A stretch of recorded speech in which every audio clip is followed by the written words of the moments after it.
flat. Exports slipped 1.3%. And for the year, the gap is up 16%.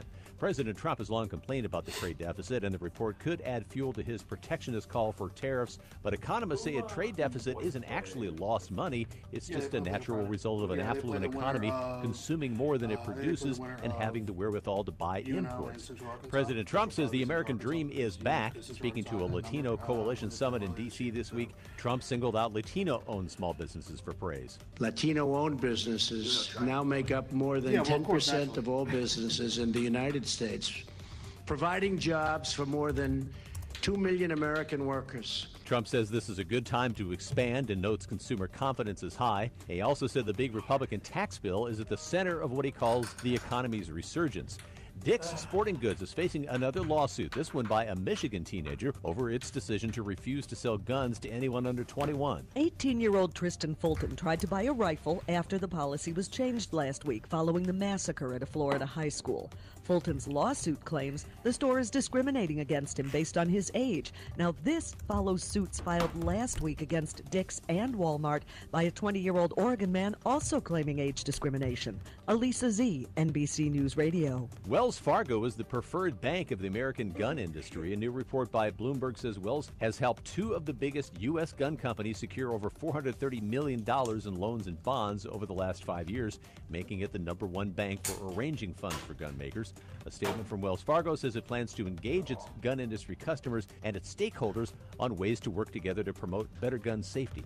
Consumer and business news. Joe McConnell, NBC News Radio. March Madness picking up steam with major conferences commencing their tournaments on Wednesday. The SEC, Big East, Big 12, ACC all hit the second round today for the Pac-10. It's on to the quarters. The SEC tournament getting a bit more interesting than expected. Missouri will get highly touted freshman Michael Porter Jr. back when they face Georgia in today's second round from St. Louis. Porter Jr. hasn't played since the season opener. In the pros, James Harden with 26 points. The Rockets top the Bucks 110-99 for their 17th straight win. The Beard on where the success comes from. We're not worried about wins and losses right now. We're worried about playing the right way. Yeah, right. That's going to carry over into the postseason. No. A school bus with a ton of kids Houston on it. sits atop the NBA at 51-13. The Super Bowl champion Eagles are bolstering their pass rush. Seahawks have paid trade defensive end Michael Bennett fulfilling the deal that won't be official. Oh, really? Start of the new league year next Wednesday. Wow. That's sports. Jake Corwin, NBC News Radio. If you have a Lowe's Advantage card, you can get an extra 5% off every day on items big or small. So you can save an extra 5% on a new coat of paint, updating appliances, replacing the flooring, and even save an extra 5% on little things like cleaning supplies, laundry detergent, and air filters. The big to-dos to the everyday essentials. You get an extra 5% savings every day when you use your Lowe's Advantage card. If you don't have one, apply today. All projects have a starting point. Start with Lowe's. Subject to credit approval and can't be combined with any other credit offers. Exclusions apply. See store for details. U.S. only. Walgreens has good news for anyone managing diabetes. We've got your back. That's right. Walgreens pharmacists are All right, 1 minute. in person and answer any questions you may have about new and existing medications. You can even get free advice from our trusted experts day and night at Walgreens.com or the mobile app. Walgreens has all major brands of diabetes testing supplies like Accu-Check and Walgreens TrueMetrics. That's not just good news, it's great news. Stop by and talk to your Walgreens pharmacist today. Walgreens, trusted since 1901. As you all know, our Relay for Life event is right around the corner. We're taking on our biggest rival, cancer. It will be a tough fight, but we have the home team advantage. Let's help the American Cancer Society help those with cancer. Join us at relayforlife.org and help attack cancer in our community. Showtime.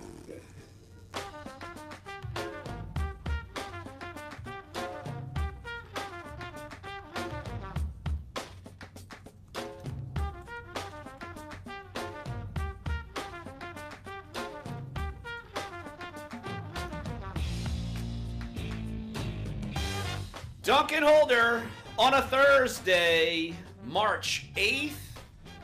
Pelicans win 10 in a row.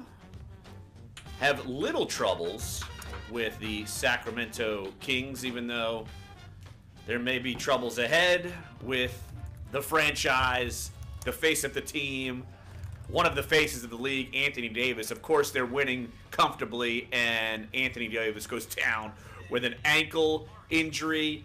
The last thing you want to see in a game like that. He did speak with the media after the game and said things would be okay. Who knows? We'll see what happens when they check him out later today. I'm sure his availability will be in question for Friday's game against the Washington Wizards. But 10 in a row, and there's so much to talk about this game because, A, of course, they've won 10 in a row now. They've won 4. They swept the road series on the West Coast, which you would have never thought that to be the case. Anthony Davis goes down, and then you see players like Drew Holiday and Nico Mirotic step up and play lights out in the absence of Anthony Davis. I thought that was, of this whole winning streak, to be able to prevail when the big guy goes down. Even though you had a comfortable lead, we've seen those leads slip away, even with Anthony Davis on the floor, even with Boogie Cousins on the floor. The fact that it didn't happen, I think, is a testament to how far and where this team is going. Even if you got to be without Anthony Davis maybe for a couple of games. And I'm just totally speculating there. Well, it helps to be playing the Sacramento Kings, who basically have given up on the year, and they were without De'Aaron Fox. So if it happens to a better opponent, that would have been a lot more. I would have been more concerned. But if they were playing a better opponent, they might not have had the comfortable lead anyway. Right, that's what I mean. So it worked. Look, he's going to play. I mean, we've all sprained ankles. It happens in basketball a lot. You come down somebody's foot, you roll it, it hurts like hell, and then it swells up. And he's got the best treatment you can get. They're coming back home. They should be buoyed with momentum and confidence. I just can't imagine this team right now not being able to deal with or without Anthony Davis, but I think he's going to be playing. A sprained ankle, if it's just a roll job, they can tape it up and you can play. I mean, everybody that's played basketball has played with rolled ankles. And I'm guessing that they took him out maybe more for precautionary anyway, because he tried to play. He wanted to get up and play. They were sending in another player to yank him, saying, no, go to the locker room, and we're not going to mess around with this. And look, you're right. If it were a better opponent, this lead could have been tenuous, and they maybe could have succumbed to it. But if you still have the play of Drew Holiday draining step-back threes and Nico Mirotic never missing shots, you're still going to beat a good team with that amount of time left in a game. I just think it was good to see those two guys. Big guy goes down, they elevate their game and help the Pelicans get it done 114-101 against Sacramento. Yeah, and this has kind of been the storyline of this winning streak. By the way, I know you'll be shocked to hear this, guys, but on the show yesterday I said this would be the first 10-game winning streak. Remember, I actually said I did the research myself. I hope somebody can help me. I was wrong, as usual. Naturally. Wrong. So it's happened before. This is the second time they've done it in the history of the franchise. But 10 is the record. So they've never gone beyond 10. They have a chance to break that record on Friday night, and I think they will. I think they'll get it done. I think they'll have a big crowd. The momentum, the city is talking about the Pelicans. The whole nation is talking about the Pelicans right now. And it was a great day of basketball. I watched UNO win. They advanced. They kind of had to grind out a win against Texas A&M Corpus Christi. And now I think they've got Sam Houston, if I'm correct. So everything gets in full swing today. And we're going to talk some basketball a little bit later, right? Yes, we are going to be talking with Sun Belt Commissioner Carl Benson. They're holding the Sun Belt Conference Tournament in the UNO Lakefront Arena. Of course, you're probably wondering, as far as the Sun Belt is at the UNO Lakefront Arena. UNO is not in the Sun Belt anymore. The conference home is in New Orleans, so that's part of the reasoning there. But look, ULL is the number 1 seed in that tournament, and we've talked about them a lot because our RPI McGee, has kept an eye on them all year long because they've been one of the best teams in the country in that, and you would assume, well, don't assume anything in a conference tournament, but they've got certainly a great shot at earning a bid in the NCAA tournament by A, winning the tournament, and B, you got to wonder if they lose, do they get an at-large bid? I think that's going to be a question. ULL, I'm sure, just wants to take care of business and not have that hang over their head. It looks like they're, I know your RPI, if you go on KenPom.com as well, Ken Pomeroy's site,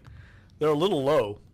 I don't know if they would get in with a loss if they didn't win the tournament. Just my school, a good example, Louisville won yesterday. I think they're in the 30s, and they're the one listed right now among the last 4 in, and their ratings are a lot higher than Lafayette. So I don't know if they have that luxury. Their strength of schedule is what's going to crush them, despite their record. And look, we'll talk with Carl Benson about that. I'm sure he's going to be fighting tooth and nail. If UL happens to lose, you know that he's going to be fighting as much as he can. No doubt. To try to get them in. But yeah, that tournament's going on. The men and the women's tournament's going on at UNO Lakefront Arena, so we'll talk with Carl Benson about that. We'll also talk with our own Jim Derry. He's back up at the high school boys state tournament that's going on right now. We'll catch up with the latest on him. He's also got an interesting column I want to bring up with him as well. So much to talk about. I'm swamped with information over here as far as March Madness. Robert Klemko of MMQB just put out a tweet of a story he's been following Baker Mayfield, already saying that the Saints have a scheduled private workout for Baker Mayfield coming. They interviewed him at the Combine. Someone asked me on Twitter, does that mean Drew Brees' contract, they're not going to get it done? No, but let's think about this. Okay, I'm Drew thinking. Brees, we're Clyde, less than... are you thinking? We're less than No, not really. We're less than a week away from the start of free agency, and there's no Drew Brees deal, and I'm honestly still just, okay, it'll come. I assume it'll happen like Monday or Tuesday. I'm in no worry land with Drew Brees' contract. I'm just not. Well, I think you're right to be that way. Yes. But look, the Saints seem to do this every year. They start some kind of rush fire of coverage with some quarterback prospect. Happens every year. Last year's Patrick Mahomes. The year before that, I think it was that wasn't Garrett Grayson. That was 2 years before that. I can't remember who it was, but every year they get tons of traction out of meeting with somebody. I think they're just doing their due diligence. Sean Payton will tell you lots of times they're just trying to see what these prospects are like. They want to get to know them. They might, who knows, Baker Mayfield 5 years down the road might be a free agent, and they want to bring him in. So all the due diligence they're doing isn't necessarily just for this draft. Sometimes there's a lot of other reasons you do it. Did you read that Kyle Shanahan story about what they do at the draft? I thought it was fascinating. He said they will ask top prospects. One question they ask during their meetings, during their interviews at the Combine, is if you could take one of your teammates with you to play at this next level, who would it be? And what they want to glean from that is if, say, that teammate happens to be playing with a top 10, 15 player, and he doesn't say him, that puts up a red flag. Why would you want? He's clearly the most talented player on the team. Why don't you want him? They don't obviously bring that up to the player, but it's surveillance on other prospects. So they're asking these questions really about trying to find out something about the other player, not necessarily them. So there's all kinds of games like that played. Well, speaking of questions at the Combine, Darius Geis went on Sirius XM Radio and said that there were some curious questions, and one or two were really curious.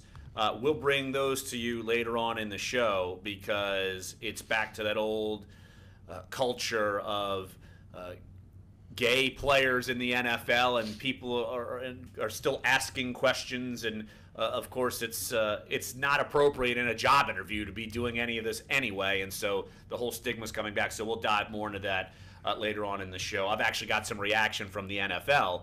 I reached out to them about their reaction to these comments, so we'll bring that up later. Look, so much to talk about. If you want to get involved in the show, 504-260-1280 is the number. And Jeff, I'm just looking at as far as let's revert back to the Pelicans because you're going to hear from Anthony Davis. We've got his reaction from after the game, after the win, and 10 in a row.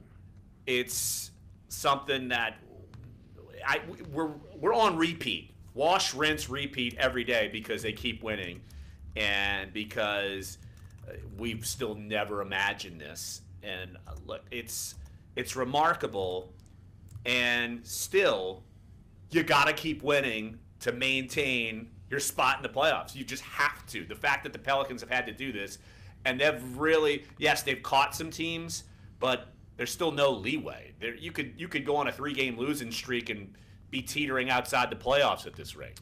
Yeah, that's what Anthony Davis even said that. He knows there's no margin for error right now. Right now, the Pelicans are in the 4th spot in the Western Conference standings, a half game behind Portland for that number 3 seed.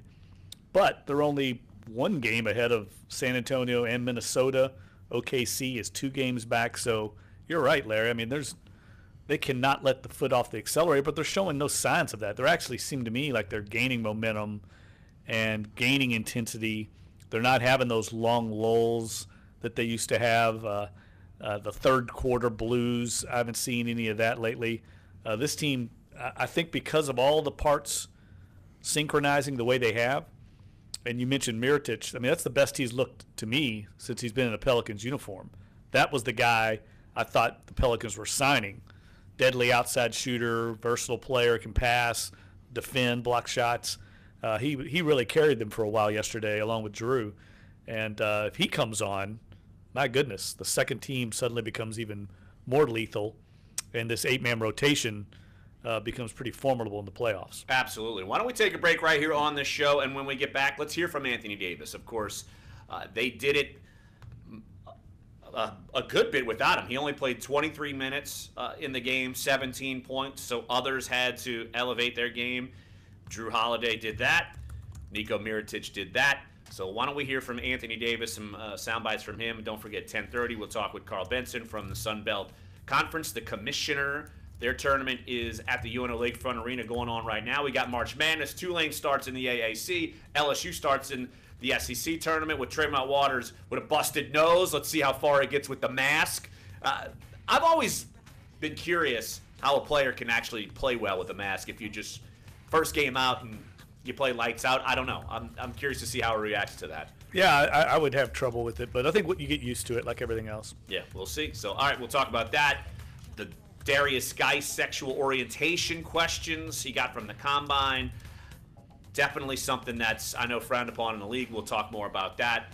And like I said, your phone calls, 504-260-1280 is the number to get involved here on Sports 1280. NOLA.com and the iHeartRadio app. Dunc and Holder. So watch your mouth. I know you're green, but you're and they say the sky's the limit. Josh Innes, morning 6 to 10. Sources tell me that it almost reaches all the way to Mobile. We're almost in Mobile. Almost. Hello, Mobile. I need a little oats and honey crunch bar. Almost Mobile. Bar. So, just don't chomp on it during the... Yeah, knucklehead. That's why I waited. I learned my lesson. I got slapped with a ruler. I learned.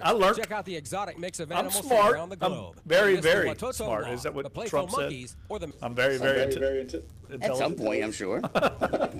Keyword deals. Welcome back, everyone. This is Mitch on the mic, and we've got Yogi Master Katie in the studio answering your questions. Hello, everyone. All right, we have the first caller. Here's Ryan from Georgia. Welcome, Ryan. What can I help you with today? Hi, Katie. What steps should I take to maintain my zen while applying for my first mortgage? I'm gonna need to meditate on that one. Go to a yoga master to perfect your downward dog. Go to Making Sense from Navy Federal to perfect your mortgage plan. Stretch your financial knowledge at NavyFederal.org/Making Sense. Federally insured by NCUA, Equal Housing Lender. At CVS Pharmacy at Target, we put a little extra heart into everything we do, like actively looking to save you money. Generics, 90-day refills, even rewards. Get a $5 Target coupon for every 10 prescriptions. On your next Target run, stop by CVS Pharmacy. We're the place with the big heart. Not valid on all prescriptions, including those purchased in Arkansas, New Jersey, or New York. Other restrictions apply. See cvs.com/extracare-target or the pharmacy for details. CVS Pharmacy at Target. Health is everything. This Sunday, our iHeartRadio Music Awards are here for the love of music. See can't miss live performances by Ed Sheeran, Cardi B, Bon Jovi, Maroon 5, Camila Cabello, Charlie Puth, and surprises you'll have to see to believe. Sunday night at 7 on TBS, TNT, and True on TV. Brought to you by Taco Bell. Introducing Taco Bell's $1 nacho fries, covered in bold Mexican spices and dipped in warm... 1 minute. Folks, Colonel Sanders here to tell you about KFC's $10 chicken share. Oh, we gotta start talking about this here crawfish ball, man. Oh yeah, you want to week from tomorrow. Yeah. Do me a favor. Yeah, week from tomorrow. Yeah. Shoot me an email over like the copy again. And Yeah, I'll send it to you. Are you there? Yeah, I just printed it out so I'd have it in front of me. Nice. KFC's $10 chicken shares. It's finger licking Yeah, I good. figured we could do And participating it like KFC's only. Hot ones not available at all locations. Prices may vary. Yeah, I think they just got the script printed up yesterday, and I guess they're gonna start running the spots. I don't know when they're making it. If they're making it yesterday, or if they're making it today. Gotcha. But yeah, so we can just start talking about it and throw it up on social media, whatever the hell. Just kind of get people to come out and shake some babies and kiss some hands. And suck some Strike kids. that, reverse it. 9200. Again, that's 225. All right, going back. 29200. Or go to ccalouisiana.com. Don't call it a comeback. This is Dunc and Holder on Sports 1280, New Orleans. I could hear the collective gasp once Anthony Davis went down in a heap with the ankle injury. MRI didn't show anything of note last night after the game, but of course, right away, there was swelling, so you can't really tell anything, but who knows? I mean, Anthony Davis spoke to the media last night. Pelicans win their 10th straight game, and yet now you're wondering, oh no, the party's over. Anthony Davis, who knows how long he's going to be out? We don't know yet, but it's just something that, of course, when you got nice things and you're the Pelicans, they go awry. I think everybody was having flashbacks to Cousins going down immediately, and it didn't play out that way. He came back in briefly, and I think, look, they had the game in hand. Like, I think he might have been able to play if they were playing, say, the Houston Rockets and they needed to win. But in this situation, the circumstances, they were just smart. Yeah, I figured he would have fought her. You're right. But let's hear what Anthony Davis had to say. He spoke with the media after the game. This is via Pelicans.com, where we got the audio. So let's hear from Anthony Davis on the ankle injury. Feel fine, but go have the team doctor take a look at it tomorrow and go from there. You stayed in the game initially when it happened. You were able to stay in it. Did you not think it was as bad? Did it not hurt initially as bad and it got worse? Or? I mean, anytime you twist the ankle, it hurts, especially when you come out somebody's foot because you really don't have no protection. So it was sore. I seen Rondo saying take a foul. I was just taking a foul, and I saw a check going to the table to come get me. So, just wanted to make sure everything was fine. Is it any better since then? Is it worse? Is it about the same? No, it'll be all right. It'll be all right. I don't know what that means. I guess That's he doesn't him downplaying it. He knows. I don't think it's that big a deal. I really don't. I think he's fine. You know me, though. I know. We're walking the precipice again. I'm on that bandwagon. I'm on the bus. I'm right by the door. I ride shotgun in the bus on purpose in case it's time for me to jump off. I'm not jumping off the bandwagon. I'm with you. I'm being a little facetious here, but it's obviously of concern. We don't know. If he misses, say if it's a 2-week injury, it might not be. It might not be any kind of injury, but just say it is 2 weeks.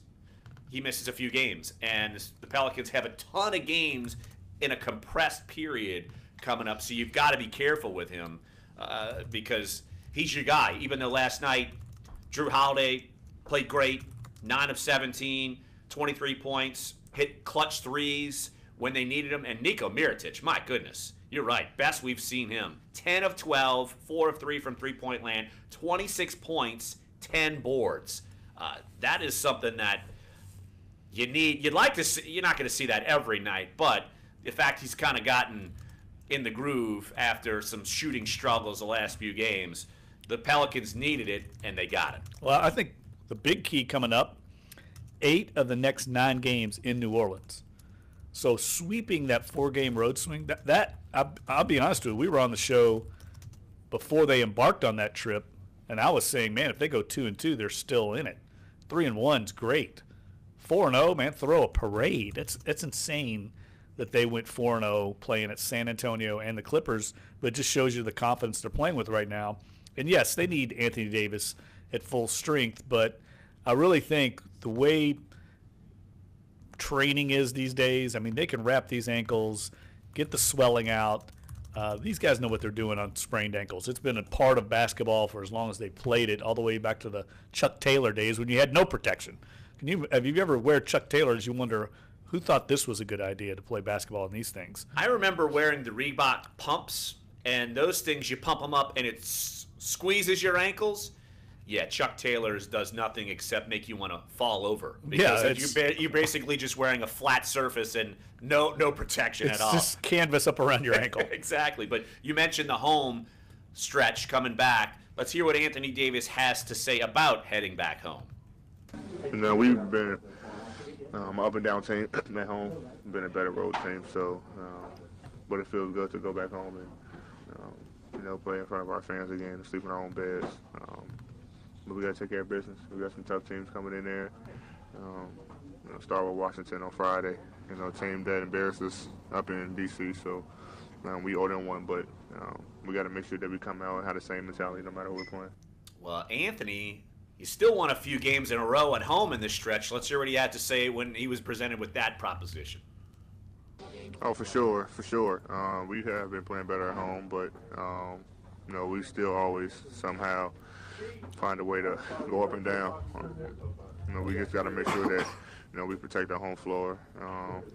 Especially in this crazy race for the playoffs. We want to make sure that we treat every game like our last and take every game seriously. Where we don't focus on who we're playing, but we focus on what we can do to be better. And then Anthony was asked about Drew Holiday being able to elevate his game once he stepped up. Once Anthony had to step out and leave with the ankle injury, but he spun it. Here's Anthony Davis about Drew playing well, but he feels like the team needs to play even better. Yeah, I think somebody made him mad. That's what he was saying. And he took over the game. And he go hit some big threes. He trying some big shots, but even though we won, we got to do a better job of playing better. We didn't play well at all. We can do that against teams like this, but to better ourselves, we have to do a better job. At least when I was in there, to make sure that we execute our game plans and don't play down to the level of our competition. We went out there and thought it was gonna be an easy game. This team's always gonna fight. They always fight. They beat us twice. And they're gonna fight no matter who's on the floor. Toward the end, they was making shots, so we gotta learn how to, when we build the lead, make sure we sustain it and increase it. And Clyde, you put a tweet out there. What? I need to be photoshopped in the wagon. I thought about that, but I couldn't find a good enough photo of you to put in. Because I don't know if you know this, but you're not very photogenic. Golly, all I've heard today was Clyde's been on a cranky Clyde today. Clyde. Sorry, but it's pretty good though, right? It's something. In the check box on the wall, Clyde, cranky yes, cranky no. Check the yes. We're not. No, I just did it. That's archaic. We're not doing a checkboard. I want to have one of those turning wheels that you have red, yellow, and green. Today would be a yellow day. I'd love to see the worst day. Oh boy, no you don't. No, I wouldn't. No, You'd you be don't. locked out the studio. That's what locked out. I want cocky Clyde back. This cranky Clyde's. He'll be here tomorrow, I have a feeling. All right, well, you better return soon. Why don't we take a break right here on the show? When we get back, we'll talk with Sun Belt Conference Commissioner Carl Benson. The Sun Belt Conference Tournament is ongoing right now at UNO Lakefront Arena. So we will talk with Carl coming up next here. Sports 1280, NOLA.com, the iHeartRadio app. Dunc and Holder.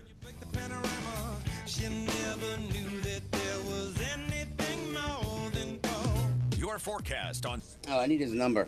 New Orleans. Oh, he's supposed to be calling us, right, Jeff? Yeah, he's supposed to be calling us. Happy I Thursday just got a from text the Fox 8 saying, Weather Center. I'm or meteorologist an email Shelby saying he would Latino. call. Temperatures will climb into the mid-60s this afternoon for another really nice day. Mostly sunny skies and no rain to worry about. We'll keep those conditions Make into sure I gave him the tomorrow. right number. Another chilly start on tap Never for you know. Friday. 260-1280. Then I temperatures got will it. warm to around 70 So degrees. Tulane's Again with hired a mostly new, sunny skies. SID. From the Fox 8 Weather Center, I'm meteorologist. Okay, we got him.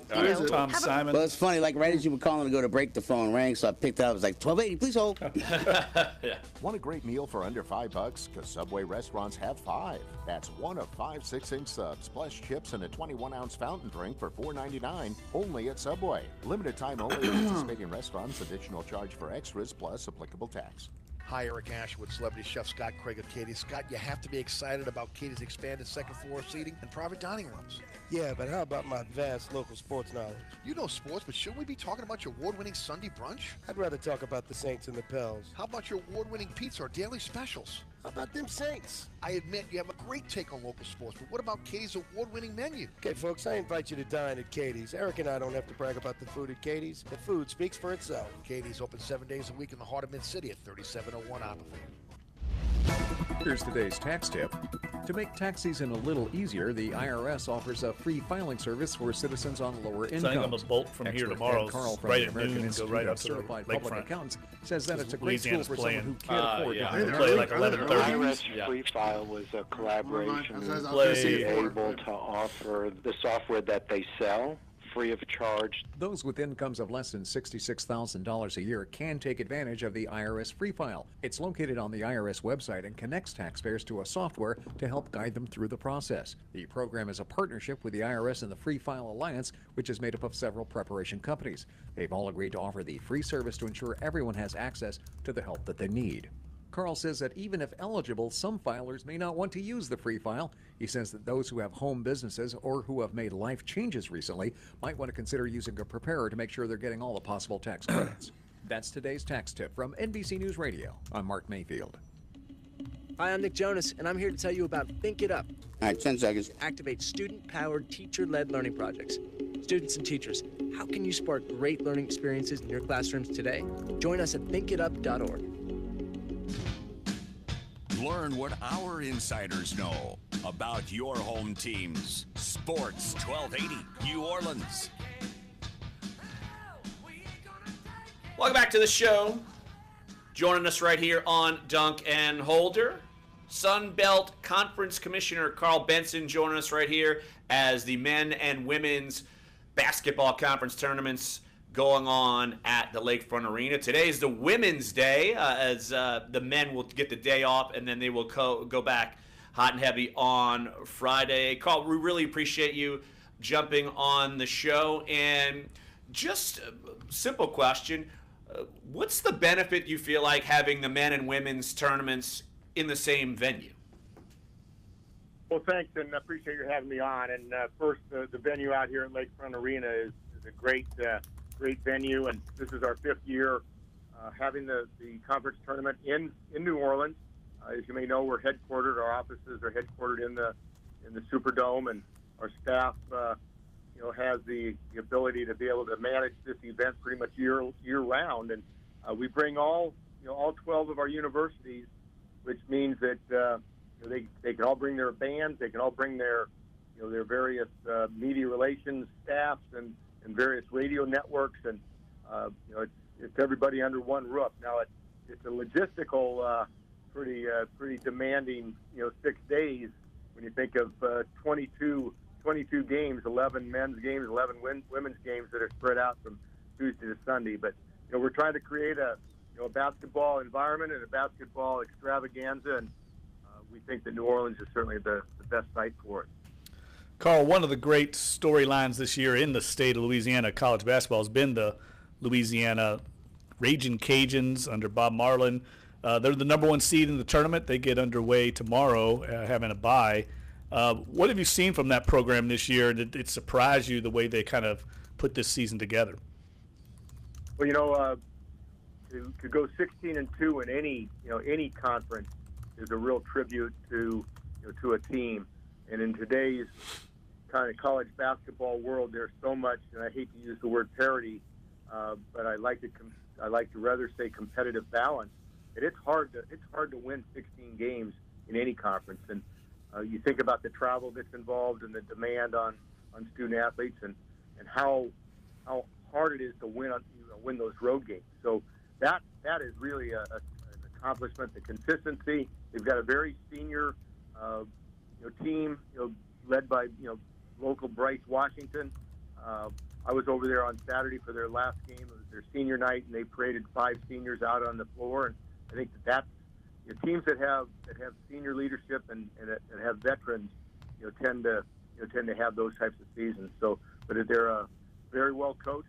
Coach Marlin has been around a long time, and he's demonstrated to be a great coach. And they come into the tournament, as the number 1 seed and as the favorite. But what we've also seen, guys, historically, is that number 1 seeds don't always make it through the tournament. And in the Sun Belt case, as we've seen number 1 seeds, go down, so to speak, the teams that have ended up winning, Georgia State 3 years ago goes on to win a game in the NCAA tournament. 2 years ago, Little Rock wins a game. So, whoever comes out of this tournament has been tested and is prepared, really well for the NCAA tournament. Sun Belt Conference Commissioner Carl Benson joining us right here on Dunc and Holder. Of course, their conference tournament, men and women's, going on in the Lakefront Arena. Carl, just give a layout of the schedule, because, like I said, women's play today, men take off, and they come back full slate Friday. Just kind of lay out the ins and outs of the tournament, and trying to mix and match, I'm sure, is probably a challenging schedule. Well, today, as you said, it's 4 women's games starting at 11:30 and going through the day. And I'd encourage fans that obviously they may not be able to get off work during the day, but they just want to come out and see a couple games tonight.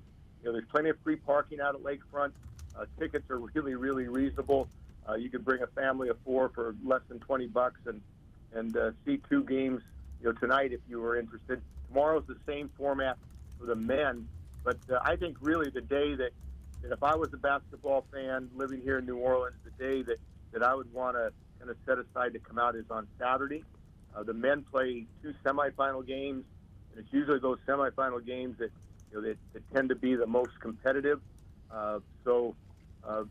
Saturday, 11:30 and 2 o'clock on the men's side, and then the semifinals on the women are Saturday night. And you want to make it a full day. You bring your kids out early on Saturday morning. There's a dribble drive, fan fest activity going on in the lakefront area on Saturday morning, and just make it a full day of basketball. And then our 2 championship games are Sunday, the men at 1 and the women at 6 o'clock. And again, we'll crown 2 champions. And tell you what's really kind of exciting is those championship games.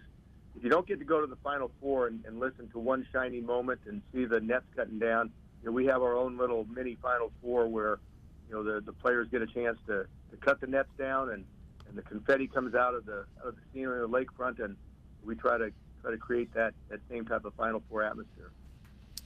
Hey, Carl, along those lines, I guess maybe not along those lines. That's probably not a fair way to lead into this question, but I'm just curious to get your thoughts. I mean, we've all read these reports out about the FBI probe into college basketball and the influence of shoe companies and agents, and it's leading to much bigger questions just about the future of college basketball. I'm just interested to know your thoughts on that. I mean, do you think there needs to be some kind of systemic change to the way college basketball is treated, or is that open up a can of worms from the intercollegiate athletics side of things and amateurism and all these big picture topics that we always try to hold true to in college sports?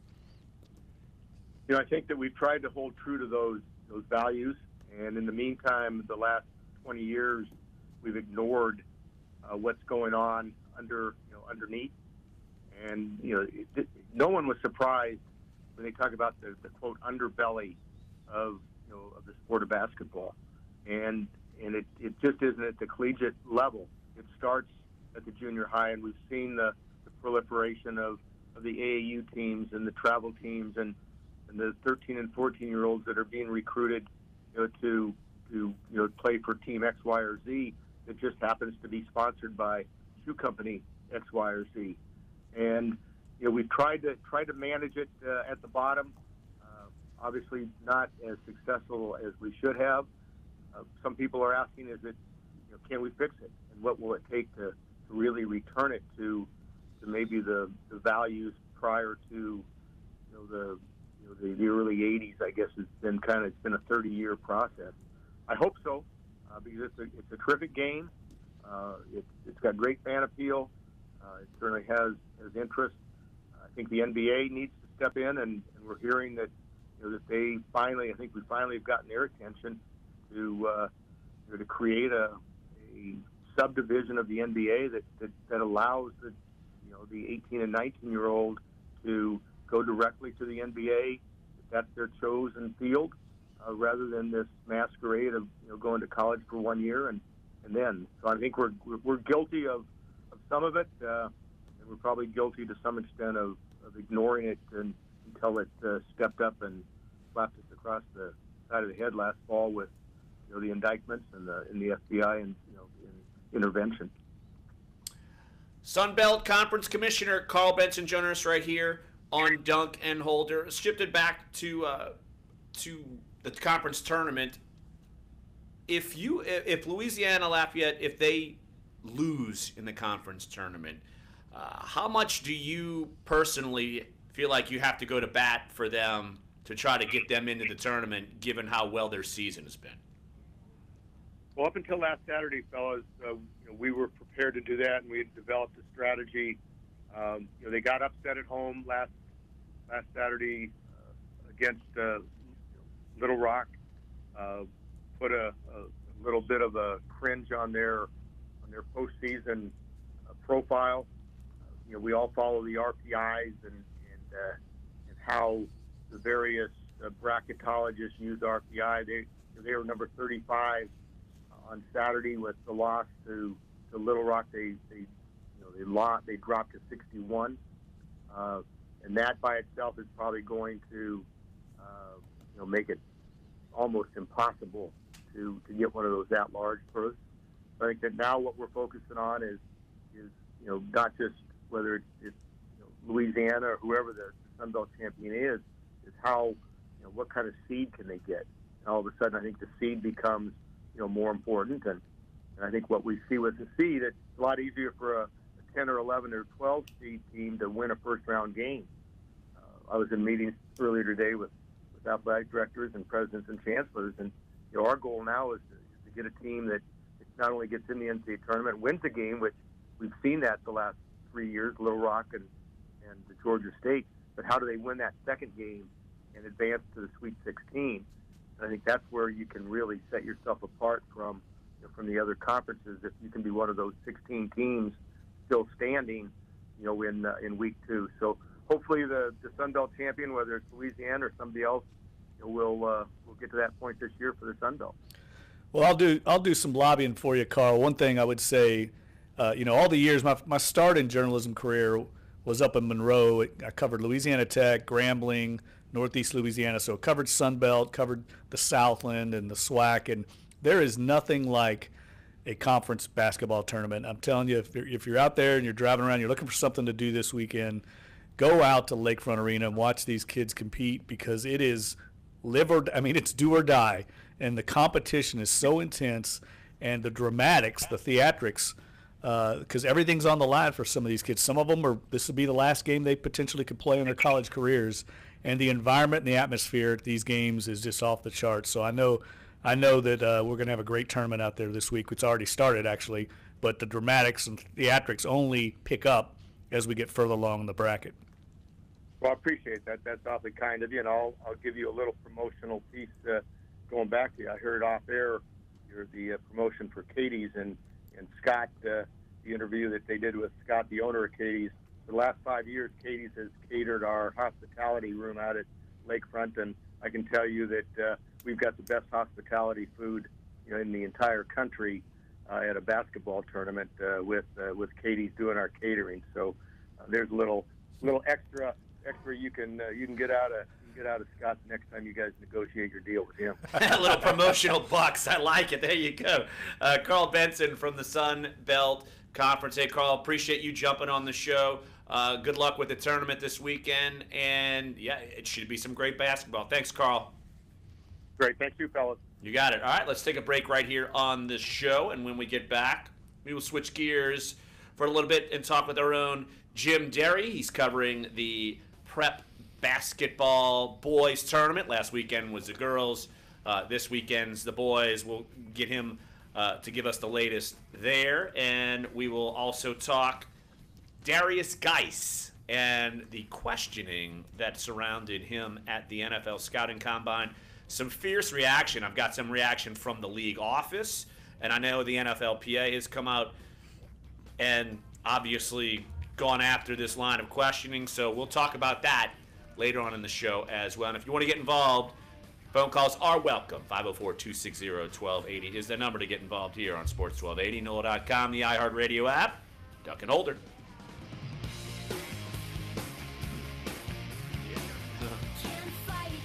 McCarthy sent me like a list of questions. Eric Asher bringing you the truth every day, noon to 2 on Sports 1280. Of course, you can also check me out on the television side, the award-winning Inside the Here are the questions you're not supposed to ask. Back in 2015. Do you like women or men? Are you gay or straight? Do you have any children/dependents? If yes, who has primary caretaking responsibilities? And did you marry your child's mother? Why? You're not supposed to ask Marcus Cousins, a 6'11". Basically, if you have a child on wedlock, did you marry your child's mother? Big as Anthony Davis, a laser-guided missile of athleticism aimed at the rim. Come see the Pels against the Washington Wizards Friday, March 9th. First 5,000 fans get a free dance team poster. Visit Pelicans.com for tickets. No, because I'm after the show. I'm writing a column. Do it big. This Sunday, our iHeartRadio Music Awards are here for the love of music. See can't-miss live performances by Ed Sheeran, Cardi B, Bon Jovi, Camila Cabello, Charlie Puth, and surprises you'll have to see. The headline. Everybody just reads the headline. Yeah. Don't read the column. I'm sure you'll block me. Brought to you by Taco Bell. Introducing Taco Bell's $1 nacho fries, covered in bold Mexican spices and dipped in warm nacho cheese sauce. Now serving at a Taco Bell near you. If you have a Lowe's Advantage card, you can get an extra 5% off every day on items big or small. So you can save an extra 5% on a new coat of paint, updating appliances, replacing the flooring, and even save an extra 5% on little things like cleaning supplies, laundry detergent, and air filters. Yeah. Big to he said we can everyday chat about a essentials. column. You get an extra 5% savings every day when you use your Lowe's Advantage card. If you don't have one, apply today. All projects have a starting point. Start with Lowe's. Subject to credit approval and can be combined with any other credit offers. Exclusions apply. See store for details. U.S. only. School sites. Because basically, I guess that makes sense. Because what it does is, you're not having to worry about having Rod Stewart says that he's completed work on a new album called Blood Red Roses. The Rock and Roll Hall of Fame singer broke the news during the interview, adding that there are 12 songs on the album, 11 of which he says that he wrote, but no release date has been determined. Stewart is gearing up to once again hit the road with singer Cyndi Lauper. During Gary's not answering. Team Blake snagged the first singer on Tuesday's episode, a woman from San Antonio who sang the Beatles' Blackbird. I love the fact that you can hang out down the low notes. You don't get away from them too quickly. And then all of a sudden, when you push the gas, it was like, whoa, I just texted. Who is that? An 18-year-old who won her over with a performance of I've Got the Music in Me, while Alicia got a singer who landed a 4-chair turn with the Temptations. The night ended with Team Blake gaining 4 more singers, Team Alicia 3 more, and Team Kelly 1 more, while Team Adam walked away empty-handed. They're like they're not in a class. Yeah, they're in division. Yeah, because they're Williams has to take a paternity test to determine whether or not he has a Hey, we got a Randy in Metairie, and Darius still not answering. All right, and we got 15 seconds. All right, in the case of the woman who tried to prove in 2015 that he's the father of her 16-year-old son. He was previously ordered to pay $5,000 a month in child support, but never did. That's entertainment. Lisa G. NBC News Radio. This is Dunc and Holder on Sports 1280, New Orleans. Welcome back to the show. Efforting Jim Derry. Once we get him, we will get him on the phone. Let's hit the phone lines first. Let's go to Metairie and talk with Randy. Hey, Randy, thanks for calling Dunc and Holder. What you got? Good morning, guys. Morning. Quick question about quick thought about the guys' educations. Potentially, you could have, let's say, 800 to 1,000 kids who think they're good enough for the NBA, who go sign up for this new NBA league and lose their college eligibility. Well, that's what Steve Kerr, the Golden State Warriors coach, addressed this week, and he said there should be some sort of provision for players that don't get drafted to go back to school. And I do think there's some merit to that. I don't know. The problem I think you have is some of them will sign with agents. Are they considered professional at that point if they're being paid?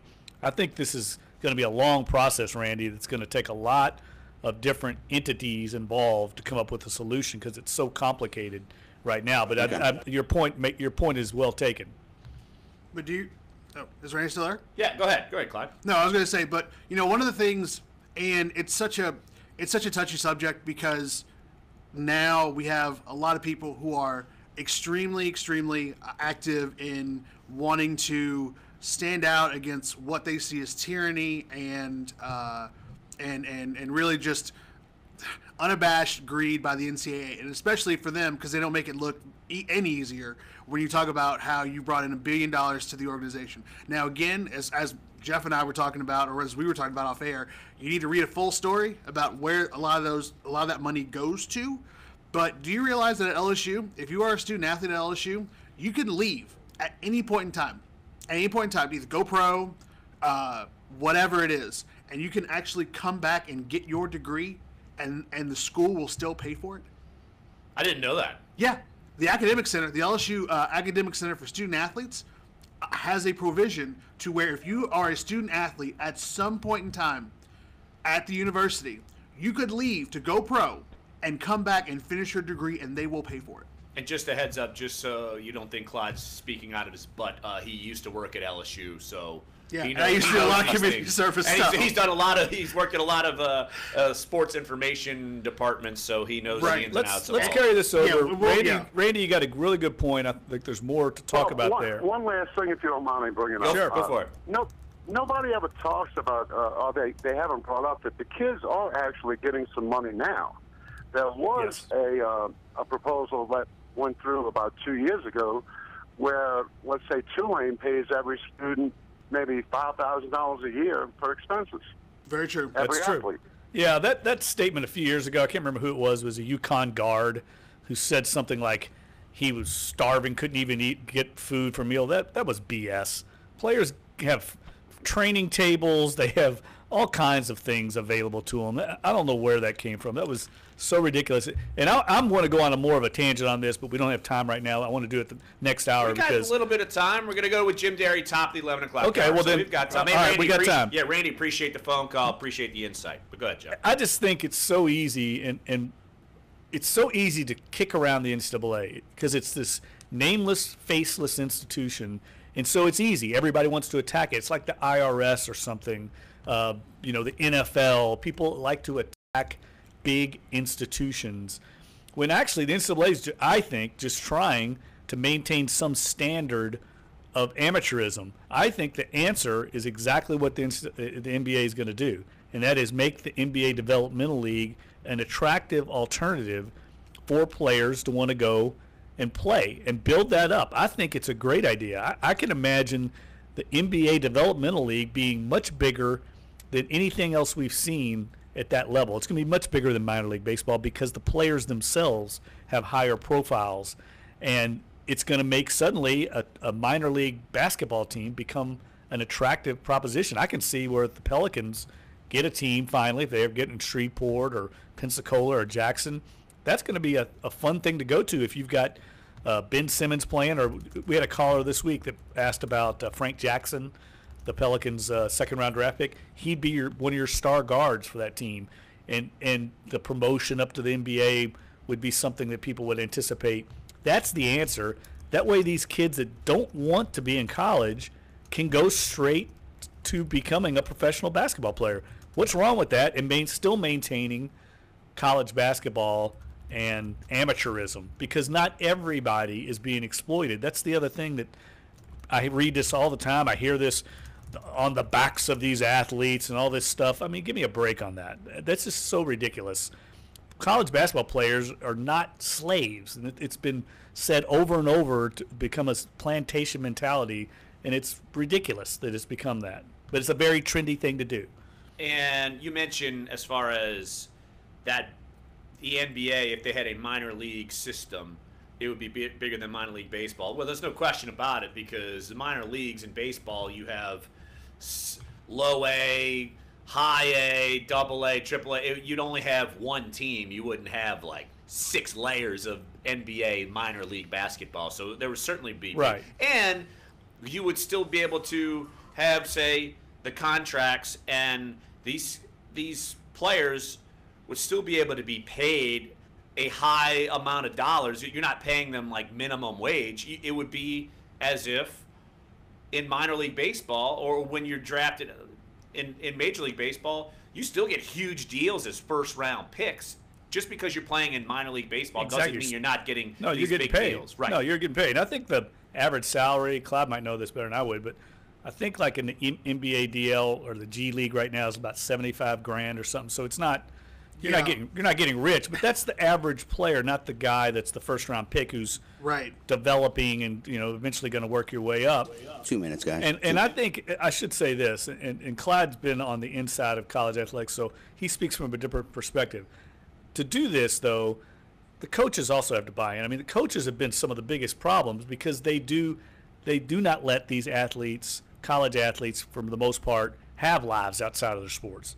They've got to back off the accelerator and let players have lives outside of their sport. The problem is it's so competitive right now. Yeah. It's hard for the coaches to let off, because they're going to get fired. Exactly. Because you're right. The coaches have to be concerned with their bottom line, which is mostly winning. Now, granted, it's changed a lot, because now coaches are involved in a lot of other different things that I won't get into, but are also some questionable practices on the personal level that I don't necessarily agree with. What do you mean you won't get into it? Because there's really no reason to get into it, and people would probably be able to link it back, and I don't want to be a part of that. But you're right, Jeff. There are things that not only coaches and the amount of time that student athletes have to put into not only school, which they still have to do, but have to do in the practice, training, going to the training table, getting treatments, and then road games, trips, games, all that stuff adds in. And then there's so many other layers of it too that we can also get into, because when we're talking about playing athletes, good luck trying to figure out how you play all athletes. Hour number 1 is up. Hour number 2 is on the way. We will talk about Darius Geis and the NFL Scouting Combine questioning that he received. Both the NFLPA and the NFL are coming down harshly on those, so we'll talk about that. We'll talk more Pelicans. Baker Mayfield to the Saints? Drew Brees is gone? What? Let's calm down. Sports 1280, NOLA.com, the iHeartRadio app. Dunc and Holder.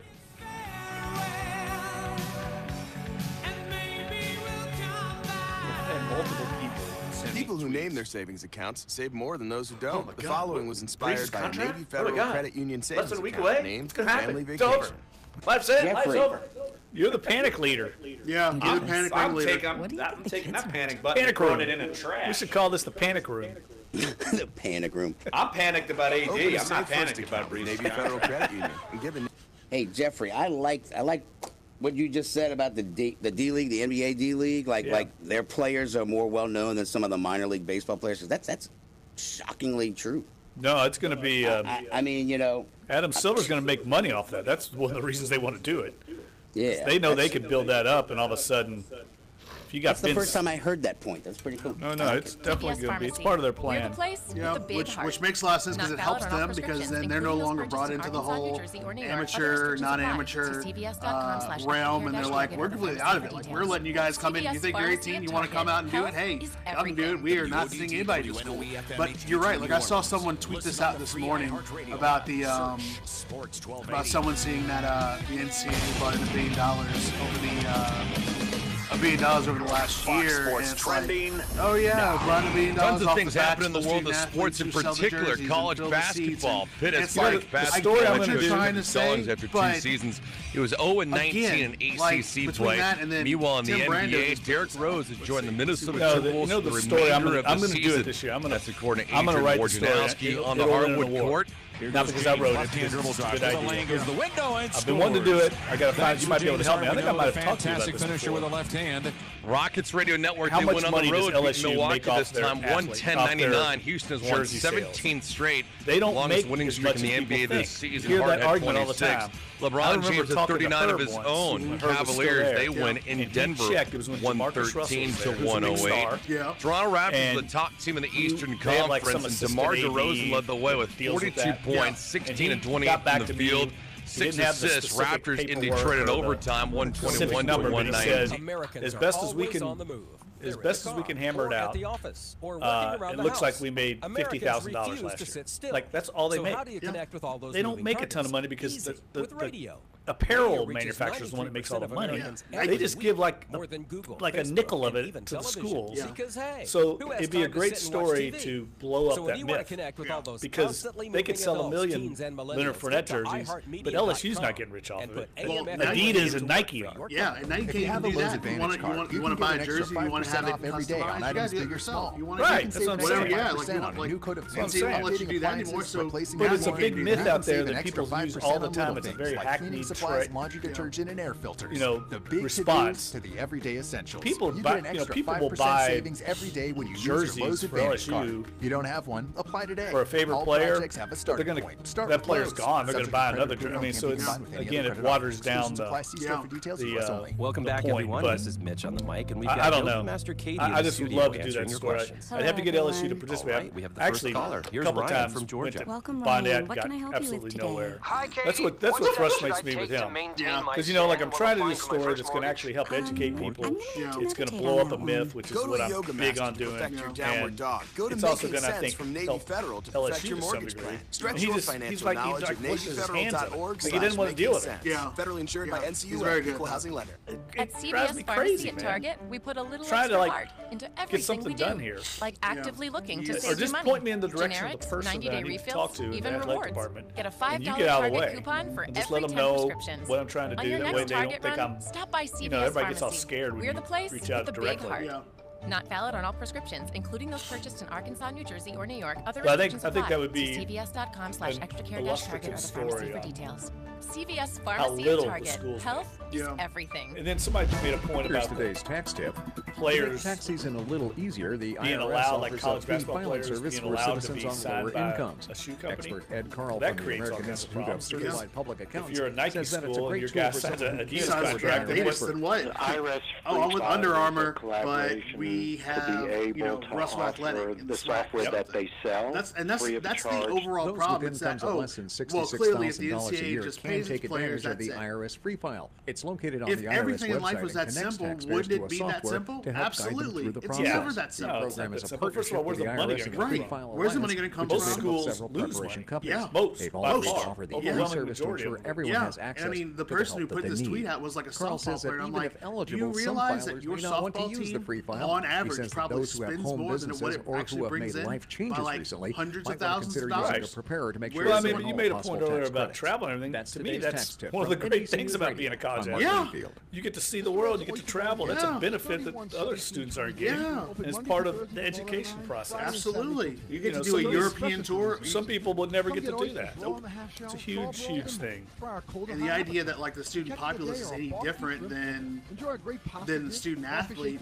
The student populace can, they can go out and get a job, but they need a job just as much as a student athlete gets a stipend and doesn't have to worry about paying for school, and then gets other monetary measures from, you don't have to worry about clothes, you don't have to really worry about the rest of the stuff, how you use that money. For the first time, the FDA is allowing the sale of a genetic test for cancer risk directly to consumers. The FDA approving 23andMe's stipend. Now Derry's phone is busy. He says he's ready. No call yet. Well, it's busy. Tell him to call us then, 260-1280, because it's coming up busy every time I call him. California-based company permission to sell. got him on the show. Parkinson's, Alzheimer's. Y'all so savage, man. Why y'all so savage? A new study. You telling them I thought about Todd today. I saw Todd's video. I forgot to follow up and get him on. Like oxycodone and morphine to common painkillers. We can get him on tomorrow. Used by patients with talk about his video. It's an awesome video. I want to get him on every week. Found that after a year of treatment, opioids weren't any better. He was great. This video is great. All right, no call yet. All right, I just texted him. Phone is busy. Call us. Yeah, right. To common painkillers at controlling pain intensity. Well, if he doesn't call right away, we can tease the. Oh shit! I didn't email you that thing. Hunting learned about loans, scoured neighborhoods, and asked Someone just tweeted at us. My buddy I work with said he's hopping on as a proud bandwagoner. Doesn't even know who Anthony Davis is. Yeah, I saw that tweet. Doesn't even know who he is. Never heard of him. I like that guy. Yeah, it's like never heard of him. No, who it is.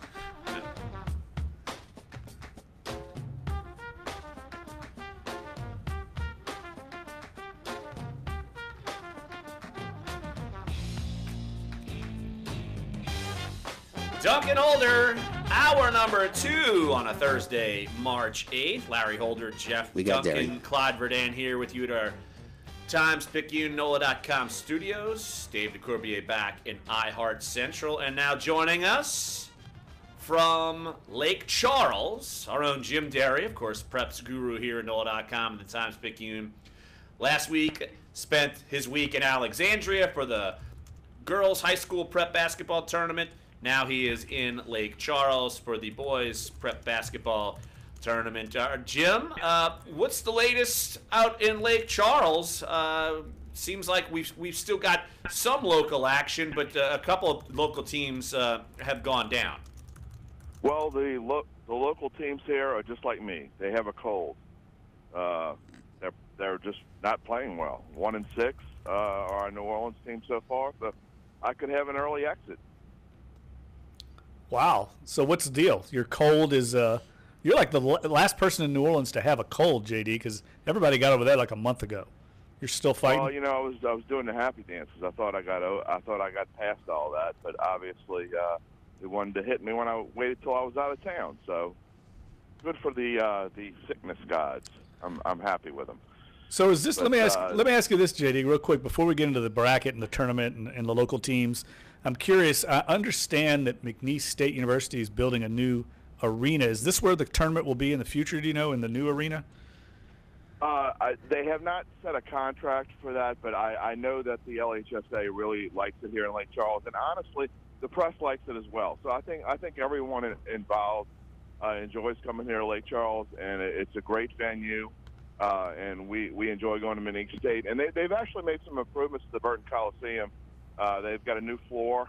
This is the second year with a new floor and some other things going on. So it's a nice place to have it, and I think that everyone involved would like to see it come back to Lake Charles. It's a great venue. All right, so who's in and who's out? Give us the latest. Well, yesterday we went 0-3.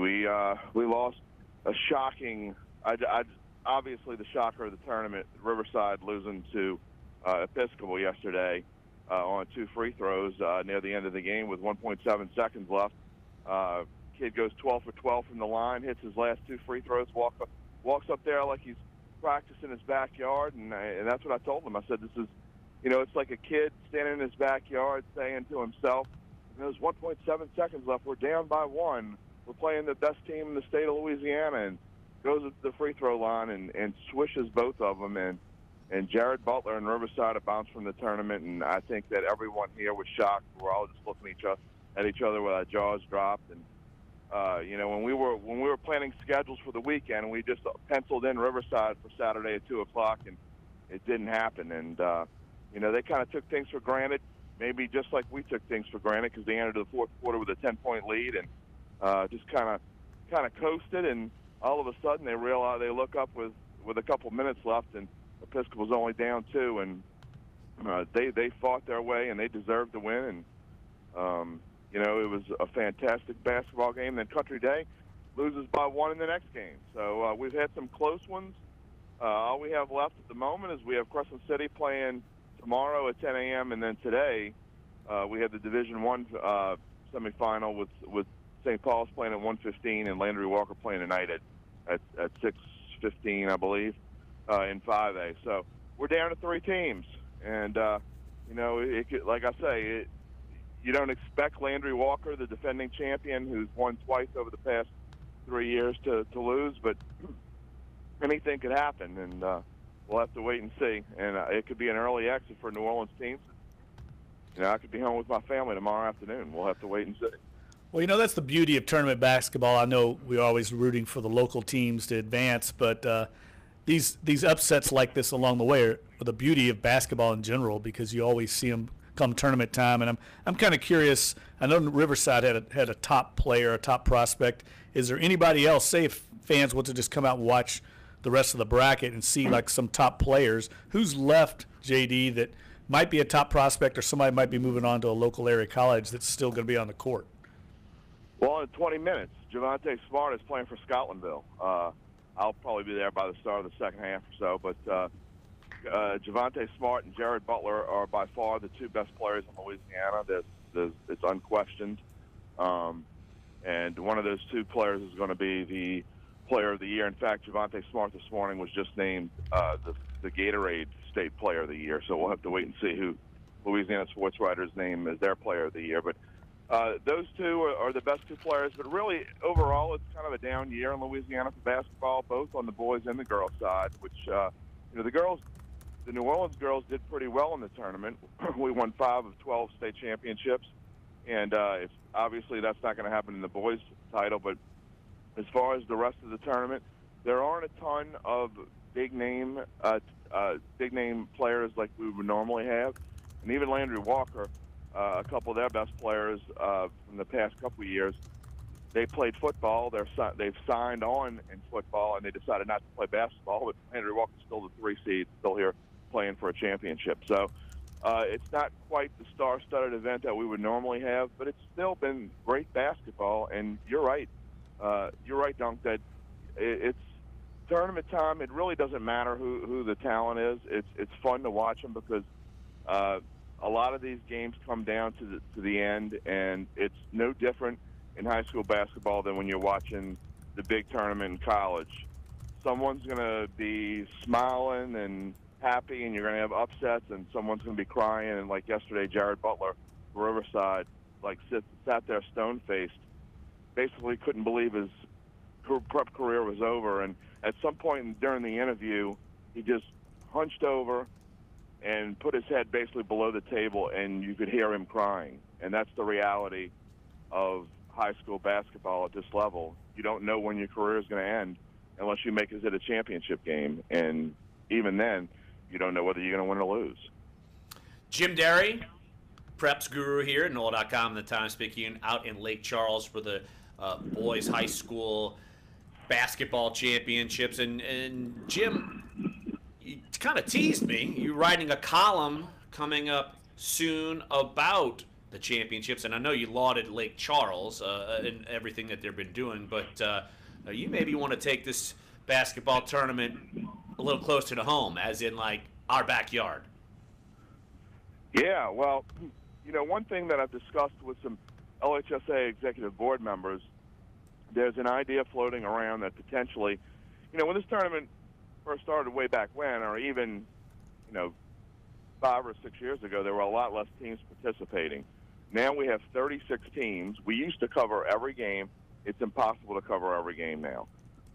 So they're talking about possibly making it so the semifinals would be on home sites now, instead of having a whole week here in Lake Charles and last week a whole week in Lake Charles, and going Monday from 11:30 a.m. until Saturday at 11:30 p.m. nonstop basketball, and just playing the championships at a venue, whether it be Lake Charles or Alexandria or New Orleans or wherever they decide to have it. They had girls in Hammond for the past couple of years before this year. And it makes a lot of sense to have 12 games instead of 36, and it'd be more like the old tournament days, and have it run from Thursday to Saturday. Besides the fact that it wouldn't kill their staff, because some of the as hard as it is for me, I've been on the road for almost 2 weeks now. Some of the LHSA staff has been on the road for nearly a month and still has a week to go next week in powerlifting. So they started with a week of soccer, They had 2 weeks of basketball. They got a week of powerlifting next week, going back to Alexandria. So it would make it easier on a lot of people. In the attendance, frankly, has been just poor, is the nice way to put it. Especially the girls last week in Alexandria, where they only had, I believe he said it was a little over 10,000 for the first 24 games. So you can do the math and see how many fans were in the stands for that. So the boys have been a little bit better, but attendance-wise, staff-wise, and how much money it takes to put on these things, the LHSA is absolutely losing money, and it makes sense to pass tradition and just have the championships at a neutral site now. Jim Derry, head of our preps coverage here at NOLA.com and the Times-Picayune out in Lake Charles. Hey, Jim, appreciate the time as always, my friend. Thank you, gentlemen. I appreciate it. All right, that's Thanks, Jim JD. Derry out there. 3 teams left in the boys prep basketball tournament. Why don't we take a break right here on the show, and when we get back, Baker Mayfield working out for the Saints? They're going to trade up to number 6 in the draft and get him and let Drew Brees walk? I think that's going to happen. Real quick before I forget, before we go to break, Greg Bensel texted in to let everyone know there's still tickets available for Friday night. So if you want to go to the Pelicans game against the Wizards, I think he said they have about 1,500 tickets left. Go ahead and give them a call out there because they do have tickets available. It's not sold out yet. And even if you can't go, buy tickets and maybe give it to some friends that do want to go. 1,500 for Friday's game, 1,700 left for Sunday's game. And so, if you want to get out there, they've only won 10 in a row, and they're only one of the best teams in the Western Conference right now. So I would suggest going and putting in your earplugs and listening on our sister station, 99.5 WRNO. You can listen to every Pelicans game. And the games are so much fun. I mean, you don't even have to be a basketball fan to enjoy a Pelicans game. They do a great job with the in-game entertainment between timeouts and into quarters. Great food out there. I mean, it's just a good, fun atmosphere, and it doesn't take up your whole night either. You can go for a little while. Hopefully you go and watch to the end, of course, but it doesn't take up your whole evening. The parking's not nearly as formidable as, say, a Saints game. It's really a great way to spend a Friday night. All right, come on back. Sports 1280, NOLA.com, the iHeartRadio app. Dunc and Holder.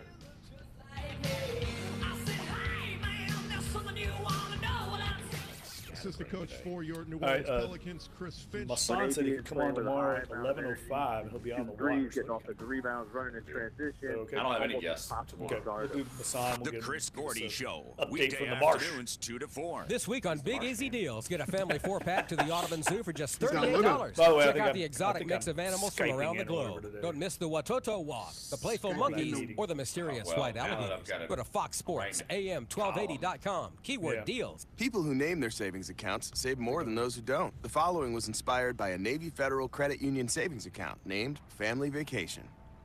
This was such a good call. Oh, we needed this.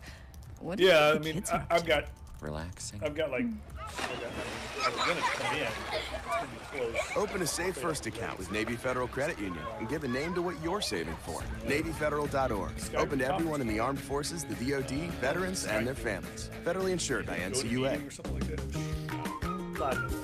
Make updates indoors and save this spring at Lowe's. Make refreshing updates to your bath with up to 50% off select cordless bath faucets. Available in a variety of styles and finishes. And update your flooring with fashionable wood. Oh yeah, starting at the network. Square foot. All projects have a starting point. Start with Lowe's. Offers valid on March 14th while supplies last. See store for details. Yeah. Let's see if I can find it. Prince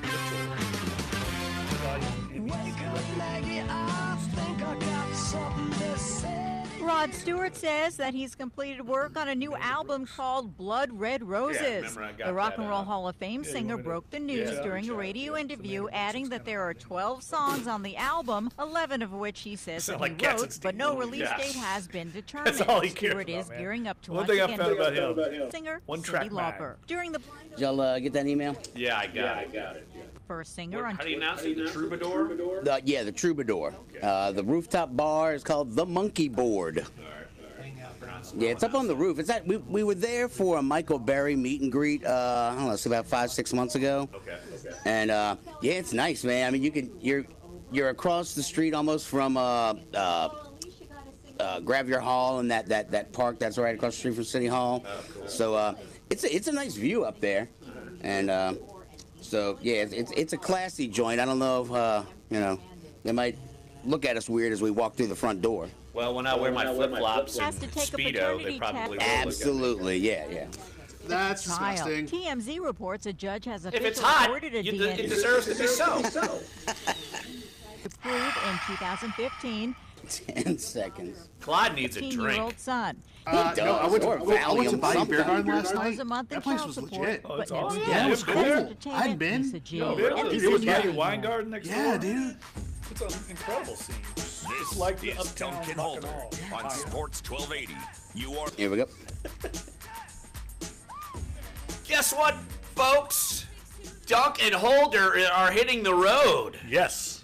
For probably the best reason. We're not going very far from where we are here at One Canal Place.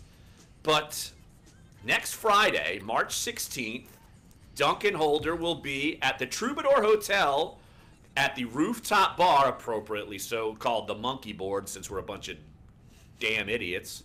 It's true. At 1111 Gravier Street, we will be there for a crawfish boil, and we are inviting you to come by. 5 p.m. to 7 p.m. we will be there. They'll be serving crawfish from 5 p.m. until they run out. $25 includes 3 pounds of crawfish and 2 local draft beers. You can also reserve a cabana for all your peeps for a $500 food and beverage minimum. So we're going to be there.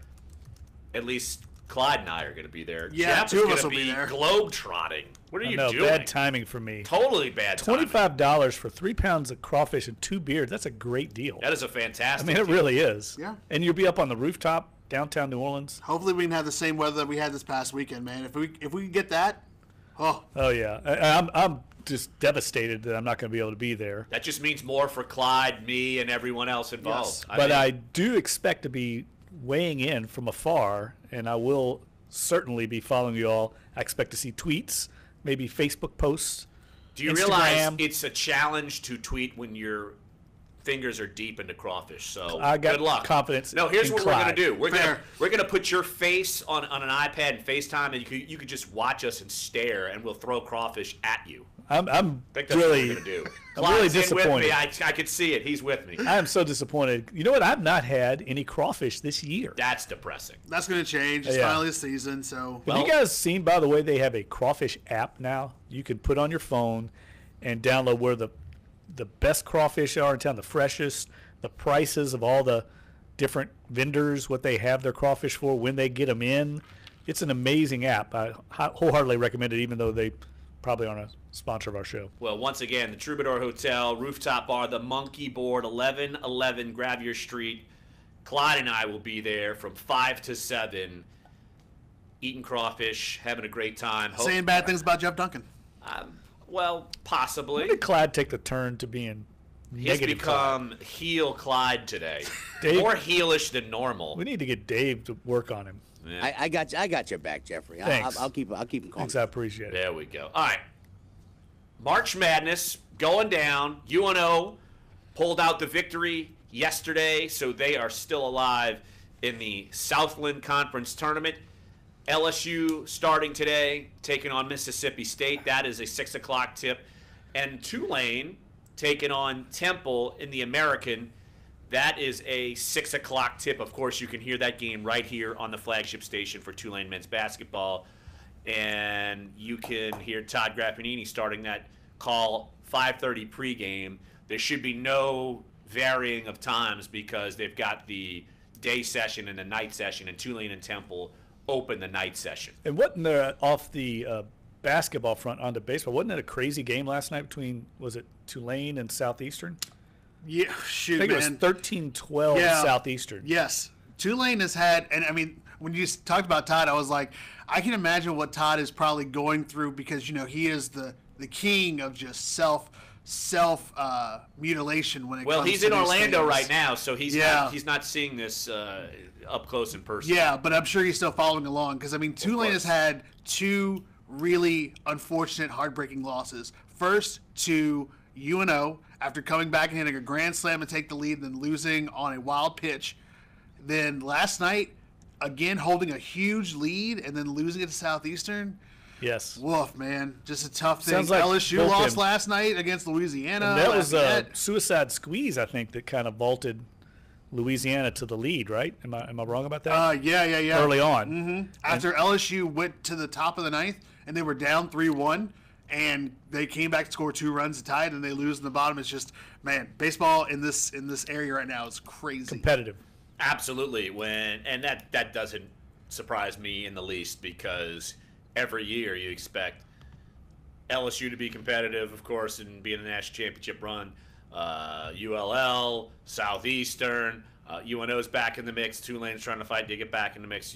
You wouldn't expect anything less. Well, I think what Blake Dean said on our show earlier this year rings true, and that is the starting lineups of all these programs, there's not much difference. It's the depth that some of these bigger programs like LSU distinguish themselves from, say, a UNO or a Southeastern. But when you start talking about the starting lineups, maybe your starting pitcher, they're on that same level, so it makes for a competitive game. It's not going to be a blowout by any means, and we've seen that in every game so far. Absolutely, and I'm curious to see how, say, both Tulane and LSU rebound, because it seems like Tulane up and down so far, LSU the same way, up and down, and I don't know if we got a good gauge of this team, or these are the teams that we're going to be seeing. I don't know yet, but it's something that I'm sure they're probably scratching their heads as far as both Paul Maneri and Travis Jewett are wondering, all right, I know we've got these early non-conference games, but you'd like to win a couple of these, especially Tulane. You win back-to-back. Well, you lose back-to-back wild games, and you're coming off of 1 out of 3 against Cal State Fullerton, and I know LSU swept the previous weekend and beat Southern, but then you go and you fall to ULL, and it's not the end of the world for them, but still, you're trying to figure out what kind of team each of these clubs are. I just think schools like LSU, when LSU ventures out in the state, and I've always said this, I really admired, Les Miles was good at this when he was leading the football program. I think Coach O's on board, and Paul Maneri's been a pioneer in this, reaching out, playing these in-state schools. A lot of big programs won't do it because they feel like we've got nothing to gain from it. But when he reaches out and plays these in-state baseball programs, I mean, it's the World Series for the opposing team, and they're good. It's not like they're playing – when they play Southeastern Louisiana or UNO, they have very competitive teams, whereas I think in some of the other states that's not the case. But the baseball in this state is so competitive, and I've always tip of the hat to Maneri for doing that, because I think it's helping baseball grow across this region. Well, just look at back-to-back weeks. Southeastern, first time they beat LSU in a decade, and then ULL, LSU goes there and they fall as well. But these teams are good. I mean, that's the point. As baseball's grown in the state, other teams have gotten good, and there are other states that have some great baseball. Of course, you're thinking maybe the bigger states. Florida has a bunch of very good teams that you could go rattle down the list, go from coast to coast, from the tip of Miami all the way back up the coast. Well, Florida, certainly. And the Florida Panhandle. And then, of course, Texas as well. But it's almost like LSU college baseball, and then you have LSU football and their recruits. It's like both are hotbeds for their respective sports. Yeah, and, the one of the cool things that, was awesome about the game on Tuesday against Southern was it was actually Roger Cador Day. Right. It was Roger Cador Day. Roger Cador, the longtime coach of Southern's baseball team, multiple SWAC championships, NCAA regional bids. Helped develop the #1 overall pick in the draft one year, Ricky Weeks. Absolutely, yes. And there's a couple other guys who has gone off and been really well in the minors. But that's again a testament to the fact that Roger Cador was such a big name at Southern when he started, that when he started was also the same time that Skip Berman started. They formed a relationship that became a very strong relationship for both sides, to where Skip Bertman would send equipment their way because obviously we're talking about HBCUs and SWACs. SWAC schools not getting the same type of money that a school like LSU does, and that relationship forming. And that's where I really think that specifically college sports and sports like baseball and some of the smaller sports really get it. Like I can understand if you want to talk about football and why so-and-so should schedule so-and-so or whatever, and basketball being the same way. Those sports are a little bit different. But in baseball, knowing the fact that like anytime LSU comes to your venue, that is a box office draw. The gate that you get from that is unlike anything else you will see at most of these other smaller schools over the course of a weekend, if not a month, maybe not even the season. So it's a huge, huge thing because they realize that not only is it good for them because they have alumni across the state, but it's really, really good for the entirety of baseball in the South. I mean, really, honestly, like when you're going to Northwestern State, you go play a Louisiana Tech or ULM, or they come to play you, it's always a treat because if you get to come to Alex Box is crown jewel of college baseball, we all know that, but for them to come and reverse that and come to your place means that it's helping you fund your program for at least a good month and a half that's going in your coffers. And minor tweak. Ricky Weeks was the number 2 overall pick in the 2003 MLB draft. Hey, 1-2. 1-2? That's still pretty awesome because there's a lot of people out here who don't have one. So exactly. And had a very long, distinguished major league career. Oh, yeah. Yeah. Absolutely. So, all right, let's take a break right here on the show. And when we get back, we'll talk Baker Mayfield. He's going to take Drew Brees' spot. We're less than a week away from the start of free agency. Is he the next Johnny Manziel? The Saints are going to let him walk, or is he the next Johnny Manziel? And look, Sean Payton had breakfast with Johnny Manziel. Now he's just going to have Baker Mayfield over for dinner. Why the hell not? I thought yesterday it was Lamar Jackson. Now we're on the Baker Mayfield. Hey, it's all of them. Kyle Aletta might get there one day, Jeff. I forgot about the Johnny Manziel. That was the guy I was trying to think of, and you came up with it. Remember there was a little Johnny Manziel furor a few years ago with the Saints. Yes, it was ridiculous. Absolutely. So, all right, we'll talk about that, and then we'll talk about the questioning of Darius Geis at the NFL Scouting Combine, drawing some heat from both the NFL and the NFLPA, rightfully so. So we'll dive into that in our final segment. So come on back. Sports 1280, NOLA.com, and the iHeartRadio app. Dunc and Holder. But sometimes I get ridiculous. I'll eat up all your crackers and your licorice. Your forecast on Sports 1280. Dougie Fresh? Come here. That was Digital Underground, man. Brought to you sorry. Dance is your chance. Do the hump. Catch today. Do the hump. Come on. 64 your daytime high. Now I'm really going to miss temperatures mid to upper 30s I think I'm going to fly back from London to and tomorrow on Friday to wrap up. I once got busy in a Burger King bathroom. 70. Weekend gets a little dicey starting out. Saturday, 50% chance of rain with a high of 77. On Sunday, the front moves in. Most of the rain moves out between 9 and 11 in the morning. Then we turn breezy and cooler with a high of 78. Weather Center meteorologist Bruce Katz with your. So, Dave, you ever heard of Men Without Hats? Of course. The safety dance? Of course. They did the safety dance? Yes. Holy crap. They were just here. This long listener of our show, Todd T, said he saw them at Siberia on Thursday, and they were up on the Troubadour rooftop bar. I know where Siberia is. Yeah. I have a cigarette machine in there. Really? Yeah, Siberia usually plays like all kinds of hardcore death metal kind of stuff. It's always a metal jam place. Yeah, that's real torture. Extra 5%. There's another band called Smoking Hot. The Alarm. You heard of that? You don't have one. No. Okay. Have a starting point. He said the rooftop bar is really cool. Can't be combined with this guy. Yeah, we were there for Michael Berry like 6 months ago. I mean, it's a classy joint, you know. It's nice, but it's really cool up there on the top, though, man. The SEC, Big East, Big 12, ACC, it better not be second round today. They better not expect people to come in like a tuxedo to go eat crawfish. No, it's not. All right. Well, it's funny though. Because like when we first got there on the first floor, it's just like the place is just really nice looking. Yeah. Because it's part of those. You know, we got a whole bunch of new hotels downtown, like the Noxie, the Troubadour. Yeah. They're all pretty classy-looking joints, you know. Yeah. The beard on where the especially for someone like Clyde. Right. You know, straight out of the bayou. Considering the only formal wear I have is a tuxedo shirt, you know. 90% time, if we play the right way on both ends of the floor, great things. I haven't ripped on Clyde all day. I know Clyde's Clyde, is it that time of the month again? The Seahawks have agreed to trade defensive end Michael. Ooh, he's got quiet. It won't be official. Clyde's not in a good stewing over there. I can't say what I want to say because it's not. I can't say what I want to say.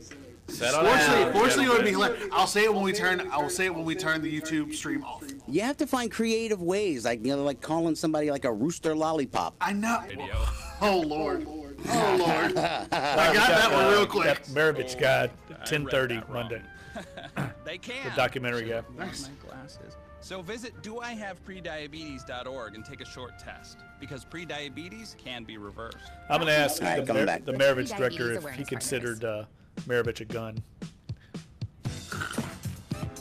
Whether you ride the wave or like to growl, we're talking your teams. Sports 1280 New Orleans.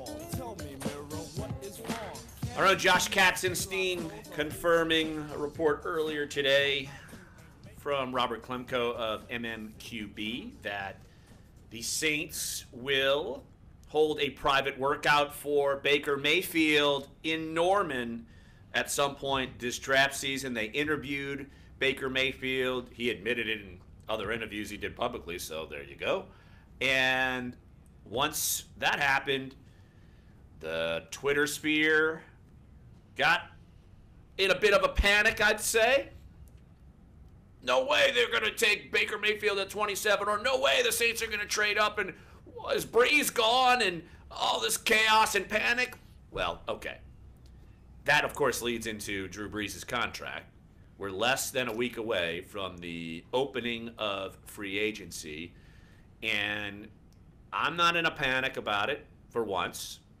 I've said I wouldn't be. Even if they got a deal done March 14th at 1 p.m., I still wouldn't be in a panic over it. They know they've got to get a deal done. So on that level, I'm not panicked about it at all. I'm still not. But I understand the angst from Saints fans. I feel like they've been calm for the most part, but when you get closer to deadlines and nothing's going down, the angst come, and yet, Jeff, we need to remind them, this is the Saints' MO. We've seen this happen, not just with Drew Brees, but with other contracts. That's how Mickey Loomis operates. He's going to extract every bit of potential leverage he can get before the deal has to get. He's not going to do the deal before it has to be done unless it's at the number he wants it at. And so this is part of the negotiation, but I fully expect it to be done by March 14th because it kind of has to be, right? I mean, it kind of has to be. If they want to have actual flexibility in free agency, and if they don't want to be stuck with an $18 million cap charge and Drew Brees is still not under contract, yeah. It's not that it kind of has to be. It better be. Like, it better be. And we have history to work with here. I mean, it's in the past, these negotiations have followed a similar path, and I expect this one to be the same way. I'll be shocked if it doesn't go down to the last day or two. But I have full expectation that it will get done. And going to the Baker Mayfield conversation, he makes a lot of sense for the Saints because all the attributes that you hear about Drew Brees, you also see applied to Baker Mayfield. He's very competitive, a football lifer, totally gym rat type passion for the game, very competitive, as I said, not a big arm, not a big, stature as quarterbacks go, but he's a winner and a leader, and I can see why a guy like Sean Payton is intrigued by him. Yeah. Go ahead, Clyde. No, I was going to say on the field, yes, and then off the field, he reminds you too much of one other former Heisman-winning quarterback out of the state of Texas. I wouldn't even say not even off the field. I would say on the sideline. On the sideline, yes. Or once you score a touchdown, Johnny Manziel is doing the dollars, and then Baker Mayfield is doing God knows what. Planning a field at center. Doing maybe a lewd gesture or two or 30. Is that something you have to talk about, too? I think that would fit in well with Sean Payton. I think Sean Payton would love that. That might be the skull troll. That might be combustible. That might be a nuke that New Orleans. Everybody in the league would hate the Saints if Baker Mayfield and Sean Payton combined on the sideline. If you think people have a problem with Cam Newton and his arrogance and some of the things he does, and there's a hatred around there, Baker Mayfield might take it to the nth level. And I think, I don't just think, I know that teams are leery of it. They are. But as far as, let's forget about that for a moment. Okay. Do I think he is a capable quarterback? Yes. Do I think he could be a starting quarterback in the NFL? Absolutely. Do I think that the Saints should do their due diligence and absolutely take a look at him? Yes. If he falls to number 27 and I'm the Saints, I'm taking him. And I'm not hesitating. I'm good with it. Well, I don't think he's going to fall that far. I don't think he will. You never know. What would you say if the Saints traded up for him? Well, I mean, that would be a shocker to me. That would be a shocker.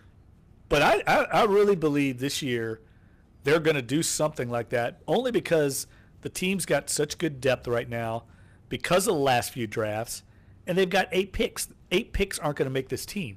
They can use the draft capital to their advantage to move around because they did some good work. I mean, they got a 6th-round pick for Adrian Peterson, your boy AP. Not my boy. Got a 6th-round pick for him. Not my boy. That helps them on draft day, though. They recruit some picks with some savvy trades to help them now on draft day. I like the work they did.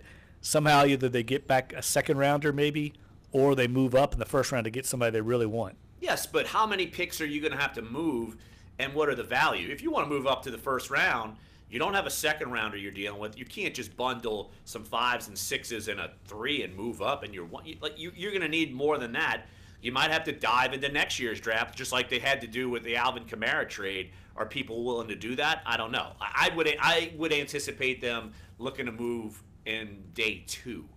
Like if they wanted to get another 3rd-round pick, I think they'd have the ammo to do it. I don't know if you can do a 3rd, and if you maybe did your 3rd and 4th and you could get a 2. I don't know. Yeah, I think you could do that. You think you could? I'm not sure. A 3rd and a 4th to move up to get a 2. I think. Well, what did they move up last year? Or what did they move up? They moved into the 2nd round a few years ago, right? They moved into the 2nd round to take Von Bell, and because that was the second round pick after they took Michael Thomas. I gotta refresh my memory. I'm not sure right off the top of my head what they moved. But they, of course, they certainly moved with Alvin Kamara, and they had to use the 2 this year. And I'm trying to remember what's the other pick that they used with Kamara? Because they had 3 3rd-rounders. They used a 2nd-rounder this year. That's the one that they traded. But they also traded another pick. Some other pick. I don't know. I just think this is the year they can do it. I mean, when you really look at the Saints roster, they have no need, obviously, for certain positions. I mean, there's certain positions where I think they're pretty set.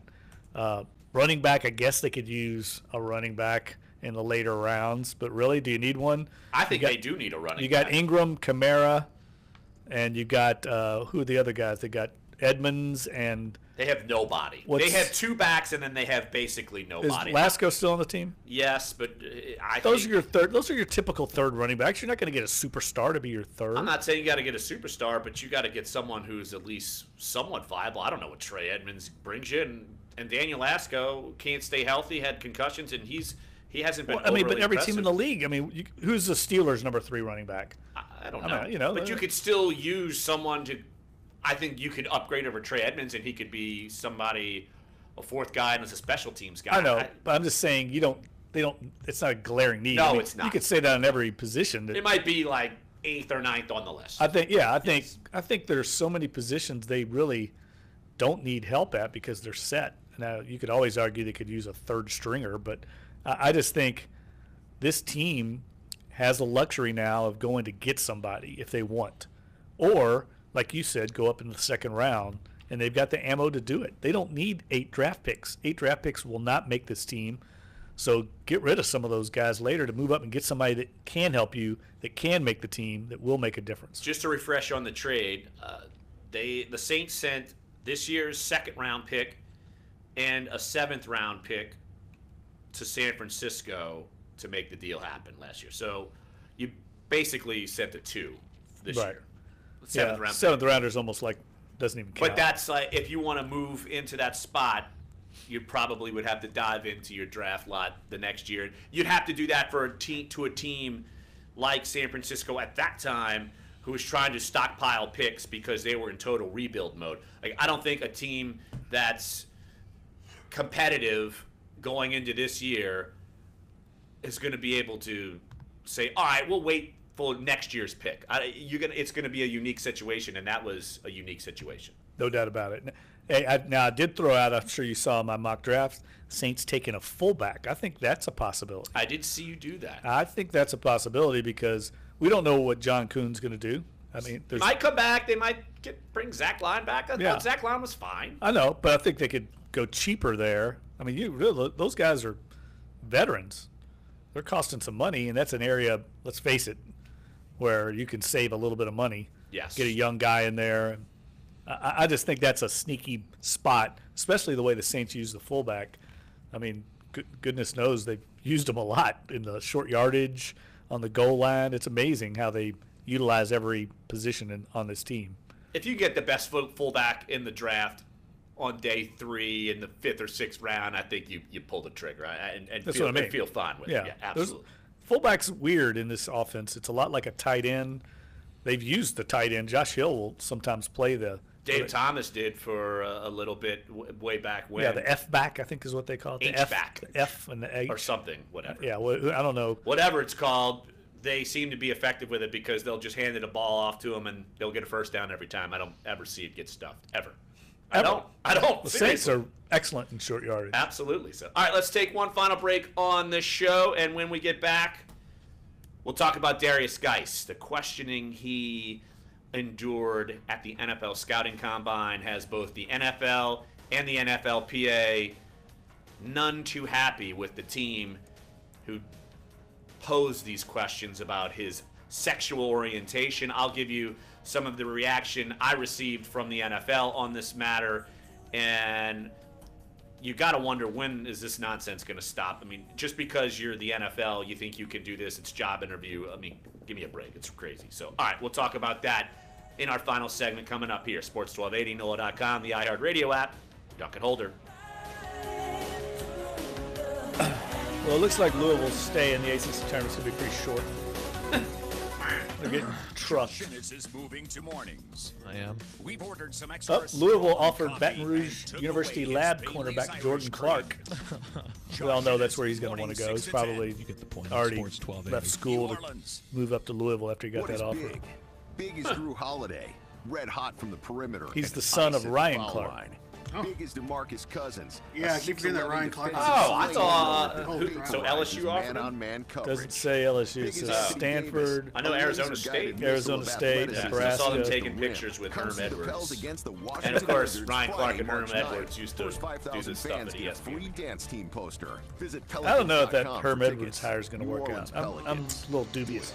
That's good. The City of Mandeville presents Mandeville Live Spring Concert Series. The Spring Concert Series features 6 free Friday evening concerts at the Mandeville Trailhead in historic Old Mandeville. The series is scheduled from March 16th through May 4th, featuring artists like The Boogeyman, Little Freddie King, and Amanda Shaw. Gates open at 6, concerts start at 6:30. My boy says that Steve Alford might be a possibility for a Louisville job. For more information and to see the lineup, go to cityofmandeville.com. Like that guy's coached everywhere. Why would he? Because it's Louisville. That's why. Hi, I'm Nick Jonas, and I'm here to tell you about Think It Up, a new initiative to activate student-powered, teacher-led learning projects. What do you mean? Students and teachers, how can you spark great learning experiences in your classrooms today? Join us at thinkitup.org. It's one thing to say you might be better than like Duke. Target is putting its drive-up option into 5th year. Discount retailer will expand the program that allows customers to have their online orders brought out to their cars to 1,000 stores by the end of the year. Once you place an order through the Target only game in town. Alert you when the order you're dominant in Louisville. UCLA, you're nothing really. Area, someone brings you're not it even out to bigger you. than No USC. word on what stores will get the drive-up treatment. Google will now let you take a peek at all 6.5 million photos taken by the now-defunct Life magazine.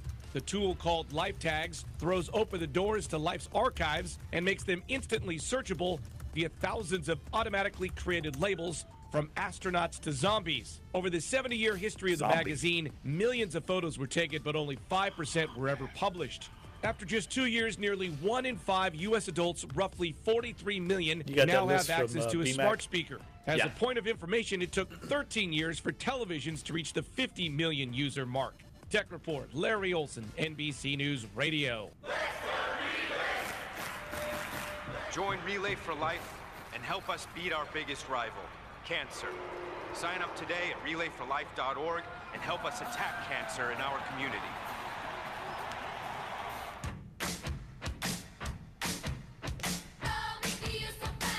Holder now.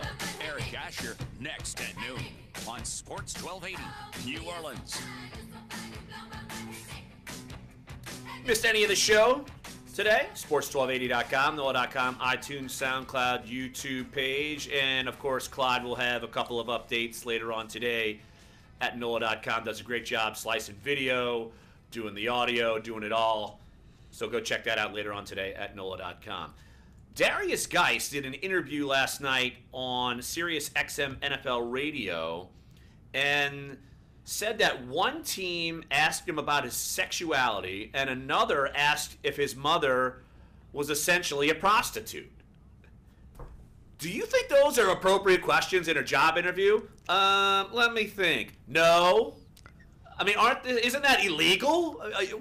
Just because you think you're the NFL and you could be Meathead Central, and you think, oh, we could just do whatever the hell we want. That's obnoxious. Haven't some of these meatheads learned their lesson over the years? I mean, we've clearly not been down this road before. Clearly not. It's just ridiculous. Absolutely. Here's what Darius Geist had to say, quote, "It was pretty crazy. Some people are really trying to get in your head and test your reaction." He continued, "I go in one room and a team will ask me, do I like men, just to see my reaction. I go in another room, they'll try to bring up one of my family members or something and tell me, hey, I heard your mom sells herself. How do you feel about that?" And then Guy said that he was told to, quote unquote, come in prepared for anything like that. The NFL and the NFLPA have extremely strong reactions to that. And some of the questions that I'm told via spokesperson from the NFL, Brian McCarthy, that are shared with people who are doing the questioning at the combine with the teams. Here are the questions you're not supposed to ask about. Do you like women or men? Are you gay or straight? Do you have any children or dependents? If yes, who has primary caretaking responsibilities? And did you marry your child's mother? Why not? I mean, haven't we gone down this road before with some of these questioning? And it's basically the stigma of, oh, well, if you're gay, you can't play in the NFL, or just insanity. Like, this is like human resources. Look, you can't do these sort of things. I understand why they're trying to get to know people off the field and trying to learn about their personal lives, but that's what their scouts do. That's what they're there to do long before they get to the combine. You know everything about a prospect for you. So a lot of it's just, I think, shock value, trying to see how players react, trying to see if they think on their feet, but come up with some better ways to do it than to get personal and get involved in their personal lives or ask something that crosses a line like that. We're in 2018. And it's funny because the NFL, well, at least teams, I remember when Michael Sam was entering the draft, and look, Sean Payton, I remember he was asked about sexual orientation, this and that, at the NFL owners meetings, and his answer was exactly what you would hope it would be, in that, of course, we're welcome in this and that and the other, and yet some teams still behind closed doors want to throw these things at people and insinuate, well, if you're gay, it's going to be a problem.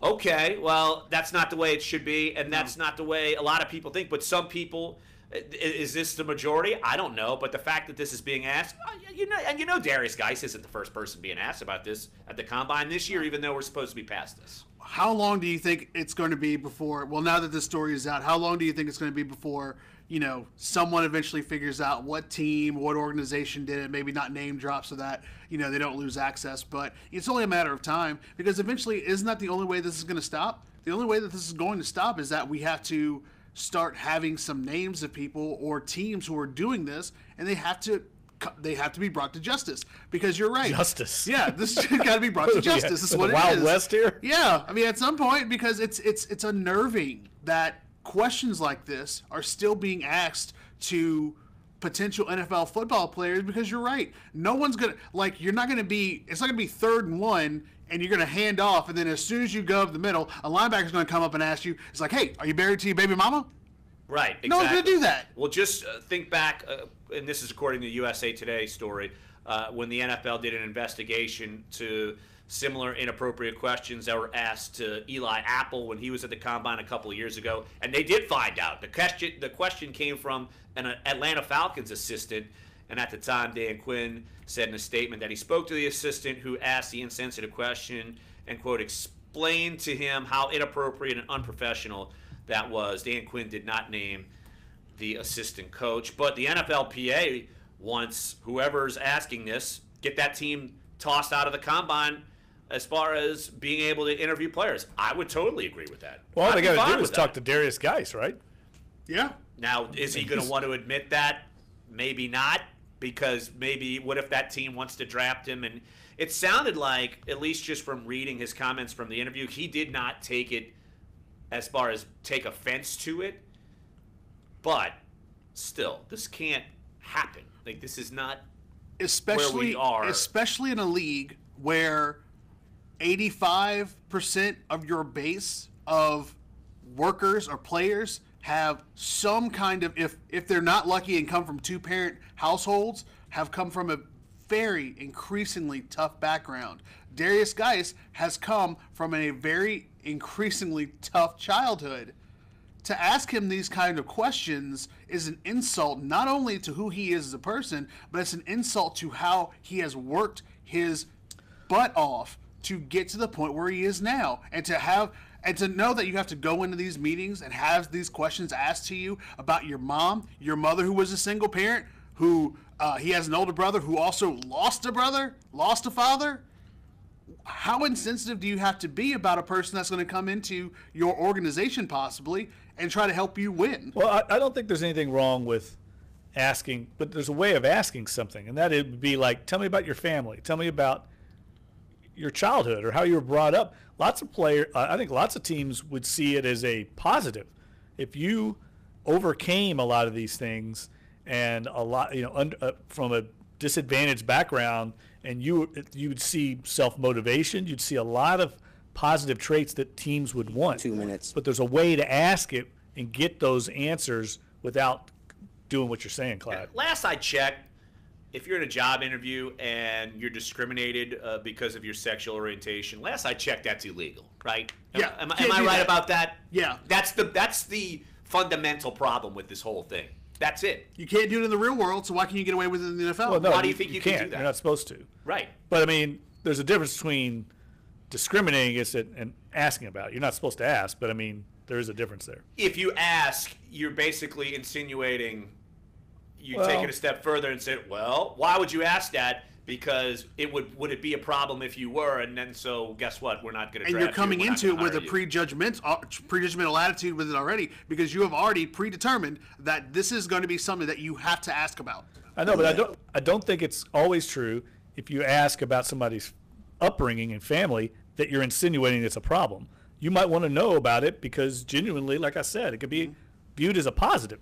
I think it would be if I were trying to hire somebody and I saw them achieve to the level of the Combine and they overcome all these things. Geis's story is no secret, though. It's been played out publicly, and so you're just trying to do this to, I don't know what they're trying to get out of this. Shock value should get you shocked right out of the Combine. The NFL has enough problems. It doesn't need to add any more like these. And I think the NFL and the NFLPA taking some strong stances. So, all right, want to thank Jim Derry. Want to thank Carl Benson. Good show coming up tomorrow as well. So come on back. Eric Asher coming up next today from noon to 2. Chris Gordy 2 to 4. Corey Johnson 4 to 6. So stay with us. Sports 1280, and we will be back tomorrow. Dunc and Holder. Thanks, Dave. Thanks, Matt. Yep. All right, guys. Talk to you tomorrow. Easier, the IRS offers a... Oh, Ron Swoboda's filling in for Corey today. Comes. Expert Ed Carl from the American Institute of Certified Public Accountants says... Yep, Ron Swoboda's filling in for Corey. He's out of town. Oh, wow. IRS Free File was a collaboration. That ought to be very interesting, able then. to offer... Yeah. Because I can imagine his how he's going to go about asking a lot of questions. In fact, I just sent someone yesterday the old school video. If he trapped the ball. Yeah, that's fair enough. Yeah. Process. Trap the ball. So Ron, I heard you trapped that ball in the World Series. Shut up, you son of a! It's like, stop bringing that up.